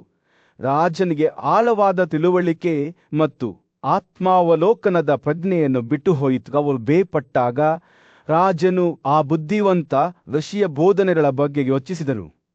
ಮರಗಳ ಕೆಳಗೆ ಕುಳಿತ ಪರಾಶರನು ತನ್ನ ಕಣ್ಣುಗಳು ತನ್ನ ಸುತ್ತಲಿನ ಜಗತ್ತನ್ನು ದಿಟ್ಟಿಸಿ ನೋಡುತ್ತಿದ್ದನು. ಅವನು ಮಾನವೀಯತೆಯ ಸ್ವರೂಪ ಮತ್ತು ಜನರು ಪರಸ್ಪರ ಸಂವಹನ ನಡೆಸುವ ವಿಧಾನಗಳ ಬಗ್ಗೆ ಯೋಚಿಸಿದನು. ಯಾರೂ ಅವನು ತನ್ನಷ್ಟಕ್ಕೆ ತಾನೇ ಪ್ರತಿಯಾಗಿ ಏನನ್ನಾದರೂ ನಿರೀಕ್ಷಿಸದೆ ಇನ್ನೊಬ್ಬರಿಗೆ ಒಳ್ಳೆಯದನ್ನು ಮಾಡುತ್ತಾರೆ ಎಂದು ಹೇಳಿದನು. ಇದು ಅವನ ಅವಲೋಕನವಾಗಿತ್ತು. ಜನರು ಸ್ವಹಿತಾಸಕ್ತಿಯಿಂದ ಪ್ರೇರೇಪಿಸಲ್ಪಡುತ್ತಾರೆ ಮತ್ತು ಇತರರಿಗೆ ನೀಡಲಾಗುವ ಉಡುಗೊರೆಗಳು ಹೆಚ್ಚಾಗಿ ಮನ್ನಣೆ ಅಥವಾ ಬಹುಮಾನದ ಬಳಕೆಯಿಂದ ಪ್ರೇರೇಪಿಸಲ್ಪಡುತ್ತವೆ. ಅಲ್ಲಿ ಕುಳಿತಿದ್ದಾಗ ಪರಾಶರನ ಆಲೋಚನೆಗಳು ಅರ್ಹತೆಯ ಪರಿಕಲ್ಪನೆಯತ್ತ ತಿರುಗಿತು. ರಾಜರು ಅಥವಾ ಬುದ್ಧಿವಂತ ವ್ಯಕ್ತಿಗಳಂತಹ ಪ್ರತಿಷ್ಠಿತ ವ್ಯಕ್ತಿಗಳಿಗೆ ನೀಡಲಾಗುವ ಉಡುಗೊರೆಗಳಿಗೆ ಹೆಚ್ಚಿನ ಮೌಲ್ಯವಿದೆ ಎಂದು ಅವರು ನಂಬಿದ್ದರು. ಆದರೆ ಸ್ವೀಕರಿಸುವವರಿಗಿಂತ ಸ್ವತಃ ನೀಡುವ ಕ್ರಿಯೆಯು ಹೆಚ್ಚು ಮುಖ್ಯವಾಗಿದೆ ಎಂದು ಅವರು ನಂಬಿದ್ದರು. ಉಡುಗೊರೆಯನ್ನು ಸ್ವೀಕರಿಸುವುದಕ್ಕಿಂತ ಉಡುಗೊರೆಯನ್ನು ತಯಾರಿಸುವುದು ಉತ್ತಮವಾಗಿದೆ ಎಂದು ಅವರು ಯೋಚಿಸಿದರು. ಆಶ್ರಯ ಮತ್ತು ಉಪಶಮನವನ್ನು ಪಡೆಯಲು ಬಂದಿದ್ದ ದಳಿದ ಪ್ರಯಾಣಿಕರ ಆಗಮನದಿಂದ ಪರಾಶರನ ಚಿಂತನೆಗಳು ಅಡ್ಡಿಯಾದವು. ಋಷಿ ತನ್ನ ಪಾದಗಳಿಗೆ ಎದ್ದು ಬೆಚ್ಚಗಿನ ನಗುವಿನೊಂದಿಗೆ ಅಪರಿಚಿತನಿಗೆ ತನ್ನ ಸ್ವಂತ ಫ್ಲಾಸ್ಕ್ನಿಂದ 1 ಕಪ್ ತಂಪಾದ ನೀರನ್ನು ನೀಡಿದರು. ಅವರು ಮೌನವಾಗಿ ಕುಳಿತಾಗ ಪರಾಶರನು ಈ ಸರಳ ಕ್ರಿಯೆಯ ಮಹತ್ವವನ್ನು ಪ್ರತಿಬಿಂಬಿಸಿದನು. ಇನ್ನೊಬ್ಬ ವ್ಯಕ್ತಿಗೆ ನೀರನ್ನು ನೀಡುವುದು ತನ್ನ ಹಸಿವಿನಿಂದ ಆಹಾರವನ್ನು ಒದಗಿಸುವುದಕ್ಕೆ ಸಮಾನವಾಗಿದೆ. ಅವನು ತನ್ನ ಆಲೋಚನೆಗಳನ್ನು ಮುಗಿಸಿದಾಗ ಸನ್ಯಾಸಿಗಳ ಒಂದು ಗುಂಪು ದಿಗಂತದಲ್ಲಿ ಕಾಣಿಸಿಕೊಂಡಿತು. ಅವರ ಕೋಲುಗಳು ಅವನ ಕಡೆಗೆ ಹೋಗುವಾಗ ಎತ್ತರಕ್ಕೆ ಹಿಡಿದರು. ಅವರಲ್ಲಿ ರಂಟಿದೇವ ಒಬ್ಬ ಉನ್ನತ ಆತ್ಮದ ರಾಜನಾಗಿದ್ದನು. ಅವನು ತನ್ನ ಸಿಂಹಾಸನವನ್ನು ತ್ಯಜಿಸಿ ಆಧ್ಯಾತ್ಮಿಕ ಅನ್ವೇಷಣೆಗಳಿಗೆ ತನ್ನನ್ನು ಅರ್ಪಿಸಿಕೊಂಡನು. ಅವನು ಬೇರುಗಳು, ಹಣ್ಣುಗಳು ಮತ್ತು ಎಲೆಗಳ ಅರ್ಪಣೆಗಳೊಂದಿಗೆ ಸನ್ಯಾಸಿಗಳನ್ನು ಪೂಜಿಸುವ ಮೂಲಕ ಈ ಜಗತ್ತಿನಲ್ಲಿ ಮತ್ತು ಮುಂದಿನದರಲ್ಲಿ ದೊಡ್ಡ ಯಶಸ್ಸನ್ನು ಸಾಧಿಸಿದ್ದನು. ರಂಟಿದೇವ ಮತ್ತು ಅವನ ಸಹಚರರು ಹಾದು ಹೋಗುವುದನ್ನು ಪರಾಶರನು ವೀಕ್ಷಿಸಿದನು. ಅವರ ಉಪಸ್ಥಿತಿಯು ಅವನಿಗೆ ಮತ್ತೊಂದು ಗಮನಾರ್ಹ ವ್ಯಕ್ತಿಯನ್ನು ನೆನಪಿಸುತ್ತದೆ. ಶಿವಿಯ ರಾಜಪುತ್ರ ಸೂರ್ಯದೇವನನ್ನು ಇದೇ ರೀತಿಯ ಅರ್ಪಣೆಗಳಿಂದ ಗೌರವಿಸುವ ಮೂಲಕ ಅತ್ಯುನ್ನತ ಪ್ರದೇಶಗಳನ್ನು ಗೆದ್ದನು. ಈ ಉದಾಹರಣೆಗಳು ನಿಜವಾದ ಸಂಪತ್ತು ಭೌತಿಕ ಆಸ್ತಿಯಲ್ಲಿಲ್ಲ, ಆದರೆ ಸದ್ಗುಣಗಳ ಖುಷಿಯಲ್ಲಿದೆ ಎಂದು ಪರಾಶರನಿಗೆ ನೆನಪಿಸಿತು. ಆತ ಈ ಸತ್ಯವನ್ನು ಆಲೋಚಿಸುತ್ತಿದ್ದಂತೆ ಆತನ ಬುದ್ಧಿವಂತಿಕೆಯಿಂದ ಕಲಿಯಲು ಉತ್ಸುಕರಾಗಿದ್ದ ಬುದ್ಧಿವಂತ ಜನರ ಗುಂಪೊಂದು ಆತನ ಸುತ್ತಲೂ ಸೇರಿತು. ಅವರುಗಳ ಬಾರದ ಸ್ವರೂಪದ ಬಗ್ಗೆ ಮತ್ತು ಪ್ರತಿಯೊಬ್ಬ ವ್ಯಕ್ತಿಯು ಹುಟ್ಟಿನಿಂದಲೇ ದೇವರಿಗೆ, ಅತಿಥಿಗಳಿಗೆ, ಸೇವಕರಿಗೆ, ಪೂರ್ವಜರಿಗೆ ಮತ್ತು ತನ್ನವೂ ಸಹ ಅದು ಹೇಗೆ ಉಂಟಾಗುತ್ತದೆ ಎಂದು ಕೇಳಿದರು. ವೇದಗಳನ್ನು ಅಧ್ಯಯನ ಮಾಡುವುದು, ತ್ಯಾಗಗಳನ್ನು ಮಾಡುವುದು, ತನ್ನ ಪೋಷಕರು ಮತ್ತು ಶಿಕ್ಷಕರನ್ನು ಗೌರವಿಸುವುದು ಮತ್ತು ಇತರರಿಗೆ ಒಳ್ಳೆಯ ಕಾರ್ಯಗಳನ್ನು ಮಾಡುವುದು ಮುಂತಾದ ವಿವಿಧ ವಿಧಾನಗಳ ಮೂಲಕ ಇವನ ಭಾರವನ್ನು ತೀರಿಸಬಹುದು ಎಂದು ಪರಾಶರನು ವಿವರಿಸಿದನು. ದೇವತೆಗಳನ್ನು ಆರಾಧಿಸುವ ಮೂಲಕ ಮತ್ತು ಪವಿತ್ರ ಬೆಂಕಿಯ ಮೇಲೆ ಶುದ್ಧೀಕರಿಸಿದ ಬೆಣ್ಣೆಯನ್ನು ಸುರಿಯುವ ಮೂಲಕ ದೊಡ್ಡ ಯಶಸ್ಸನ್ನು ಸಾಧಿಸಿದ ಮುನಿಗಳ ಬಗ್ಗೆ ಆತ ಅವರಿಗೆ ತಿಳಿಸಿದನು. ದೇವತೆಗಳ ಮೇಲಿನ ಭಕ್ತಿಯಿಂದ ಪ್ರಸಿದ್ಧ ಋಷಿ ವಿಶ್ವಾಮಿತ್ರನ ಋಚಿಕನ ಮಗನ ಬಗ್ಗೆ ಆತ ಮಾತನಾಡಿದರು ಮತ್ತು ದೇವತೆಗಳನ್ನು ಪ್ರಸನ್ನಗೊಳಿಸುವ ಮೂಲಕ ಶುಕ್ರ ಆದ ಉಸಾನ ಮತ್ತು ಏಕಾಗ್ರ ಮನಸ್ಸಿನಿಂದ ಶಿವನನ್ನು ಪೂಜಿಸುವ ಮೂಲಕ ದೊಡ್ಡ ವ್ಯತ್ಯಾಸವನ್ನು ಸಾಧಿಸಿದ ಅಸಿತ ಮತ್ತು ದೇವಲ ಅವರ ಕಥೆಗಳನ್ನು ಅವರು ಹಂಚಿಕೊಂಡರು. ಸೂರ್ಯನು ಮುಳುಗಲು ಪ್ರಾರಂಭಿಸಿದಾಗ ಪರಾಶರನ ಆಲೋಚನೆಗಳು ಅವನ ಕಡೆಗೆ ತಿರುಗಿದವು. ಹಚ್ಚ ಹಸಿರಿನ ಕಾಡಿನ ಮಧ್ಯದಲ್ಲಿ ಋಷಿ ಪರಾಶರರು ಎತ್ತರದ ಮರದ ಕೆಳಗೆ ಕುಳಿತಿದ್ದರು. ಅವರ ಕಣ್ಣುಗಳು ಬುದ್ಧಿವಂತಿಕೆಯಿಂದ ಜಗತ್ತನ್ನು ನೋಡುತ್ತಿದ್ದವು. ಯುವ ರಾಜನೊಂದಿಗೆ ಕರ್ತವ್ಯದ ಸ್ವರೂಪ ಮತ್ತು ಸಾಮಾಜಿಕ ಕ್ರಮಾನುಗತತೆಯ ಬಗ್ಗೆ ಮಾತನಾಡುವಾಗ ಅವರ ಮಾತುಗಳು ಸೌಮ್ಯವಾದ ಹೊಳೆಯಂತೆ ಹರಿಯುತ್ತಿದ್ದವು. ಅತ್ಯಂತ ಕೆಳದರ್ಜೆಯವರು ಅವರು ಪ್ರಾರಂಭಿಸಿದರು. ತಮ್ಮ ಜೀವನೋಪಾಯವನ್ನು ಇತರ 3 ಆದೇಶಗಳಿಂದ ಪಡೆಯಬೇಕು. ಅವರನ್ನು ನೀತಿವಂತರನ್ನಾಗಿ ಮಾಡಿ ವಾತ್ಸಲ್ಯ ಮತ್ತು ಗೌರವದಿಂದ ಸೇವೆ ಸಲ್ಲಿಸುವುದು ಅವರಿಗೆ ಸೂಕ್ತವಾಗಿದೆ. ಅವರು ಮುಂದುವರಿಸುತ್ತಾ, ಯಾವುದೇ ಶೂದ್ರನ ಪೂರ್ವಜರು ಸೇವೆಯಲ್ಲಿ ತೊಡಗಿಲ್ಲದಿದ್ದರೆ ಅವರು ಬೇರೆ ಯಾವುದೇ ಉದ್ಯೋಗದಲ್ಲಿ ತೊಡಗಿಸಿಕೊಳ್ಳಬಾರದು. ಅವರು ತಮ್ಮ ಉದ್ಯೋಗವಾಗಿ ಸೇವೆಗೆ ತಮ್ಮನ್ನು ತೊಡಗಿಸಿಕೊಳ್ಳಬೇಕು ಎಂದು ಋಷಿಯ ಕಣ್ಣುಗಳು ಹೊಳೆಯುತ್ತಿದ್ದವು. ಪರಾಶರನು ಮಾತನಾಡುತ್ತಿರುವಾಗ ಒಬ್ಬ ಯುವ ಶುದ್ಧ ಹುಡುಗನು ಸೂಕ್ಷ್ಮವಾಗಿ ಆಲಿಸುತ್ತಿದ್ದನು. ಅವನ ಮನಸ್ಸು ಪದಗಳನ್ನು ಸ್ಪಂಜಿನಂತೆ ಹೀರಿಕೊಂಡಿತು. ಅವನು ತನ್ನನ್ನು ತಾನು ಸಮರ್ಪಣೆ ಮತ್ತು ಭಕ್ತಿಯಿಂದ ಉನ್ನತ ಜಾತಿಗಳಿಗೆ ಸೇವೆ ಸಲ್ಲಿಸುತ್ತಿರುವಂತೆ ಕಲ್ಪಿಸಿಕೊಂಡನು. ಋಷಿಯ ಮಾತುಗಳು ಅವನ ಮನಸ್ಸಿನಲ್ಲಿ ಎದ್ದು ಕಾಣುವ ಚಿತ್ರಗಳನ್ನು ಚಿತ್ರಿಸಿದವು. ಆಭರಣಗಳು ಮತ್ತು ಲೋಹಗಳು ಸೂರ್ಯನ ಸಾಮೀಪ್ಯದ ಪರಿಣಾಮವಾಗಿ ಹೆಚ್ಚಿನ ವೈಭವದಿಂದ ಹೊಳೆಯುವಂತೆಯೇ ಒಳ್ಳೆಯದರೊಂದಿಗಿನ ಅವರ ಒಡನಾಟದ ಪರಿಣಾಮವಾಗಿ ಕೆಳ ಕ್ರಮಾಂಕವು ವೈಭವದಿಂದ ಹೊಳೆಯುತ್ತದೆ. ಬುದ್ಧಿವಂತ ಬ್ರಾಹ್ಮಣರು ಉದಾತ್ತ ಕ್ಷತ್ರಿಯರು ಮತ್ತು ಶ್ರೀಮಂತ ವೈಶ್ಯರಿಂದ ಸುತ್ತುವರೆದಿರುವಂತೆ ತನ್ನನ್ನು ತಾನು ಚಿತ್ರಿಸಿಕೊಳ್ಳುತ್ತಿದ್ದ ಆ ಹುಡುಗನ ಕಲ್ಪನೆಯು ಹುಚ್ಚಾಯಿತು. ಪ್ರತಿಯೊಂದು ವರ್ಗವು ಹೆಚ್ಚಿನ ಒಳಿತಿಗೆ ಕೊಡುಗೆ ನೀಡುವ ಈ ಸಾಮರಸ್ಯದ ಸಮಾಜದ ಭಾಗವಾಗಲು ಅವನು ಹಾತೊರೆಯುತ್ತಿದ್ದನು. ಪರಾಶರನ ಮಾತುಗಳು ಪರಸ್ಪರ ಗೌರವ ಮತ್ತು ಸಹಕಾರದ ಭಾವಚಿತ್ರವನ್ನು ನೇಯ್ದವುಗ ಬಿಳಿ ಬಟ್ಟೆಯ ಒಂದು ತುಂಡು ಅದಕ್ಕೆ ಬಣ್ಣ ಬಳಿಯುವ ಬಣ್ಣವನ್ನು ಊಹಿಸುತ್ತದೆ. ಶೂದ್ರರ ವಿಷಯದಲ್ಲೂ ಹೀಗೆಯೇ ಆಗಿದೆ. ಸೂರ್ಯನು ಮುಳುಗಲು ಪ್ರಾರಂಭಿಸಿದಾಗ ಕಾಡಿನ ಮೇಲೆ ಬೆಚ್ಚಗಿನ ಕಿತ್ತಳೆ ಬಣ್ಣದ ಹೊಳಪನ್ನು ಬೀಸಿದ ಪರಾಶರನು ಮಾನವ ಜೀವನದ ಕ್ಷಣಿಕ ಸ್ವರೂಪದ ಬಗ್ಗೆ ಮಾತನಾಡಿದರು. ಅವರು ಸಂತೋಷ ಮತ್ತು ದುಃಖದ ಸಮಯದಲ್ಲೂ ಸದ್ಗುಣಶೀಲ ಜೀವನವನ್ನು ನಡೆಸುವ ಮಹತ್ವವನ್ನು ಒತ್ತಿ ಹೇಳಿದರು. ಸಂತೋಷ ಮತ್ತು ದುಃಖದಲ್ಲಿ ಒಳ್ಳೆಯದನ್ನು ಮಾತ್ರ ಸಾಧಿಸುವ ಆ ಬುದ್ಧಿವಂತ ವ್ಯಕ್ತಿಯನ್ನು ಧರ್ಮಗ್ರಂಥಗಳ ನಿಜವಾದ ವೀಕ್ಷಕ ಎಂದು ಪರಿಗಣಿಸಲಾಗುತ್ತದೆ. ವಿವಿಧ ಜಾತಿಗಳು ಮತ್ತು ಅವರ ಕರ್ತವ್ಯಗಳನ್ನು ವಿವರಿಸುವಾಗ ಋಷಿಯ ಕಣ್ಣುಗಳು ವಿಶ್ವದ ಕಾರ್ಯಗಳ ಬಗ್ಗೆ ಆಳವಾದ ತಿಳುವಳಿಕೆಯನ್ನು ಹೊಂದಿದ್ದವು. ಬ್ರಾಹ್ಮಣರು ಧರ್ಮಗ್ರಂಥಗಳನ್ನು ಅಧ್ಯಯನ ಮಾಡಬೇಕು. ಕ್ಷತ್ರಿಯರು ಇತರ ವರ್ಗಗಳನ್ನು ರಕ್ಷಿಸಬೇಕು. ವೈಶ್ಯರು ಕೃಷಿ ಮತ್ತು ಜಾನುವಾರು ಸಾಕಣೆಯ ಮೂಲಕ ಸಂಪತ್ತನ್ನು ಗಳಿಸಬೇಕು ಮತ್ತು ಶೂದ್ರರು ವಿನಮ್ರವಾಗಿ ತ್ಯಾಗ ಮತ್ತು ಶುದ್ಧ ಬಲಿಪೀಠಗಳಿಗೆ ಅರ್ಪಣೆಗಳನ್ನು ಸಂಗ್ರಹಿಸಬೇಕು. ರಾತ್ರಿ ಬೀಳಲು ಪ್ರಾರಂಭಿಸಿದಾಗ ಪರಾಶರ ಅವಳ ಮಾತುಗಳು ಸಾಮರಸ್ಯದ ಸಮಾಜದ ಚಿತ್ರಣವನ್ನು ಚಿತ್ರಿಸಿದವು. ಅಲ್ಲಿ ಪ್ರತಿ ವರ್ಗವು ಪರಸ್ಪರ ಗೌರವ ಮತ್ತು ಬೆಂಬಲವನ್ನು ನೀಡಿತು. ಅವರು ಗೌರವ ಮತ್ತು ಗೌರವದಿಂದ ಮಾಡಿದ ಉಡುಗೊರೆಗಳ ಪ್ರಾಮುಖ್ಯತೆಯ ಬಗ್ಗೆ ಮಾತನಾಡಿದರು. ನ್ಯಾಯಯುತವಾಗಿ ಗಳಿಸಿದ 20 ಕೌರಿಗಳು ಹೆಚ್ಚಿನ ಪ್ರಯೋಜನವನ್ನು ನೀಡುತ್ತವೆ.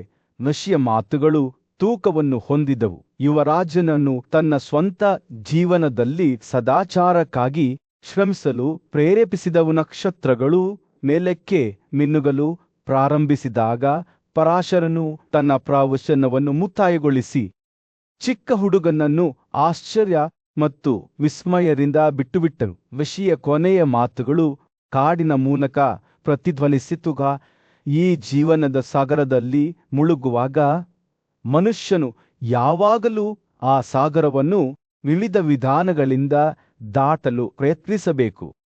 ಮಹಾನ್ ಸದಾಚಾರದ ಯುಗದಲ್ಲಿ ಪರಾಶರನು ರಾಜ ಜನಮೇಜಯರೊಂದಿಗೆ ಸದ್ಗುಣಶೀಲ ಜೀವನವನ್ನು ನಡೆಸುವುದರ ಮಹತ್ವದ ಬಗ್ಗೆ ಮಾತನಾಡಿದನು. ಪ್ರತಿಯೊಂದು ವರ್ಣ ಅಥವಾ ಸಾಮಾಜಿಕ ವರ್ಗವು ಸಂಪತ್ತನ್ನು ಗಳಿಸಲು ಮತ್ತು ಸಮಾಜಕ್ಕೆ ಸೇವೆ ಸಲ್ಲಿಸಲು ತನ್ನದೇ ಆದ ಮಾರ್ಗವನ್ನು ಹೊಂದಿತ್ತು ಎಂದು ಅವನು ವಿವರಿಸಿದನು. ಬ್ರಾಹ್ಮಣರು ಉಡುಗೊರೆಗಳು ಮತ್ತು ದೇಣಿಗೆಗಳ ಮೂಲಕ ಸಂಪತ್ತನ್ನು ಗಳಿಸಿದರು, ಆದರೆ ಕ್ಷತ್ರಿಯರು ಅದನ್ನು ಯುದ್ಧದಲ್ಲಿ ವಿಜಯದ ಮೂಲಕ ಗಳಿಸಿದರು. ವೈಶ್ಯರು ತಮ್ಮ ಕರ್ತವ್ಯಗಳನ್ನು ಅನುಸರಿಸುವ ಮೂಲಕ ಸಂಪತ್ತನ್ನು ಗಳಿಸಿದರು ಮತ್ತು ಶೂದ್ರರು ಇತರ 3 ಆದೇಶಗಳನ್ನು ಪೂರೈಸುವ ಮೂಲಕ ಅದನ್ನು ಗಳಿಸಿದರು. ಒಬ್ಬ ಬ್ರಾಹ್ಮಣನು ಮತ್ತೊಂದು ವರ್ಣದ ಕರ್ತವ್ಯಗಳನ್ನು ವಹಿಸಿಕೊಂಡರೆ ಅವರು ನೀತಿಯಲ್ಲಿ ಬೀಳುವುದಿಲ್ಲ ಎಂದು ಪರಾಶರನು ಎಚ್ಚರಿಸಿದನು. ಆದಾಗ್ಯೂ ಅವರು ಅತ್ಯಂತ ಕೆಳದರ್ಜೆಯ ಕರ್ತವ್ಯಗಳನ್ನು ವಹಿಸಿಕೊಂಡರೆ ಅವರು ಖಂಡಿತವಾಗಿಯೂ ದಾರಿ ತಪ್ಪುತ್ತಾರೆ. ಒಬ್ಬ ಶೂದ್ರನಿಗೆ ಸೇವೆಯ ಮೂಲಕ ಜೀವನ ಸಾಗಿಸಲು ಸಾಧ್ಯವಾಗದಿದ್ದಾಗ ಅವರು ವ್ಯಾಪಾರ ಅಥವಾ ಇತರ ವೃತ್ತಿಗಳಲ್ಲಿ ತೊಡಗಬಹುದು ಎಂದು ಅವರು ವಿವರಿಸಿದರು. ಆದಾಗ್ಯೂ ವೇದಿಕೆಯಲ್ಲಿ ನಟಿಸುವುದು ಅಥವಾ ಆತ್ಮಗಳು ಮತ್ತು ಮಾಂಸವನ್ನು ಮಾರಾಟ ಮಾಡುವಂತಹ ಖಂಡನೀಯರೆಂದು ಪರಿಗಣಿಸಲಾದ ಕೆಲವು ಉದ್ಯೋಗಗಳ ವಿರುದ್ಧ ಪರಾಶರರು ಎಚ್ಚರಿಕೆ ನೀಡಿದರು. ಆದರೆ ಈ ವೃತ್ತಿಗಳಲ್ಲಿ ತೊಡಗಿರುವವರು ಅವುಗಳನ್ನು ತ್ಯಜಿಸಿದರೆ ಅವರು ಹೆಚ್ಚಿನ ಅರ್ಹತೆಯನ್ನು ಗಳಿಸುತ್ತಾರೆ ಎಂದು ಅವರು ಹೇಳಿದರು. ಪ್ರಾಚೀನ ಕಾಲದಲ್ಲಿ ಪ್ರಪಂಚವು ತುಂಬಾ ವಿಭಿನ್ನ ಸ್ಥಳವಾಗಿತ್ತು. ಪುರುಷರು ಸ್ವಯಂ ನಿರ್ಬಂಧಿತರಾಗಿದ್ದರು ಮತ್ತು ನೀತಿಯನ್ನು ಹೆಚ್ಚು ಗೌರವಿಸಲಾಗುತ್ತಿತ್ತು. ಅವರು ಸ್ವಾಮ್ಯ ಮತ್ತು ಧರ್ಮಗ್ರಂಥಗಳಿಗೆ ಅನುಗುಣವಾದ ಅಭ್ಯಾಸಗಳನ್ನು ಅನುಸರಿಸುತ್ತಿದ್ದರು. ತಪ್ಪು ಮಾಡಿದವರಿಗೆ ಏಕೈಕ ಶಿಕ್ಷೆಯೆಂದರೆ ದಾರಿ ತಪ್ಪಿದವರ ಮೇಲೆ ಪ್ರೈ ಎಂಬ ಕೂಗು. ಆದರೆ ನಂತರ ಕಾಮ ಮತ್ತು ಕ್ರೋಧದ ರೂಪದಲ್ಲಿ ಅಸುರರು ಬಂದರು. ಅವರು ಮನುಷ್ಯರ ದೇಹಗಳನ್ನು ಪ್ರವೇಶಿಸಿದರು. ಅಹಂಕಾರ ಮತ್ತು ದುರಹಂಕಾರವು ಹುಟ್ಟಿಕೊಂಡಿತ್ತು ಮತ್ತು ಇವುಗಳಿಂದ ಕೋಪವು ಹೆಚ್ಚಾಯಿತು.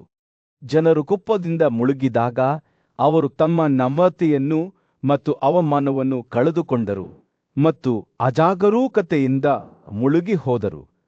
ಅವರು ಪರಸ್ಪರರ ಮೇಲೆ ದಬ್ಬಾಳಿಕೆ ಮಾಡಲು ಪ್ರಾರಂಭಿಸಿದರು. ಪಶ್ಚಾತ್ತಾಪವಿಲ್ಲದೆ ಸಂಪತ್ತನ್ನು ಗಳಿಸಿದರು. ದೇವರುಗಳೇ ಶಿವನ ರಕ್ಷಣೆಯನ್ನು ಕೋರಿದರು. ಆತನು ತಾಳ್ಮೆಯನ್ನು, ಬಹುಗುಣಗಳನ್ನು ಮತ್ತು ಶ್ರೇಷ್ಠ ಗುಣಗಳನ್ನು ಹೊಂದಿದ್ದನು. ದೇವತೆಗಳು ತಮ್ಮ ಸಂಯೋಜಿತ ಶಕ್ತಿಯನ್ನು ಆತನಿಗೆ ನೀಡಿದರು ಮತ್ತು ಒಂದೇ ದಂಡದಿಂದ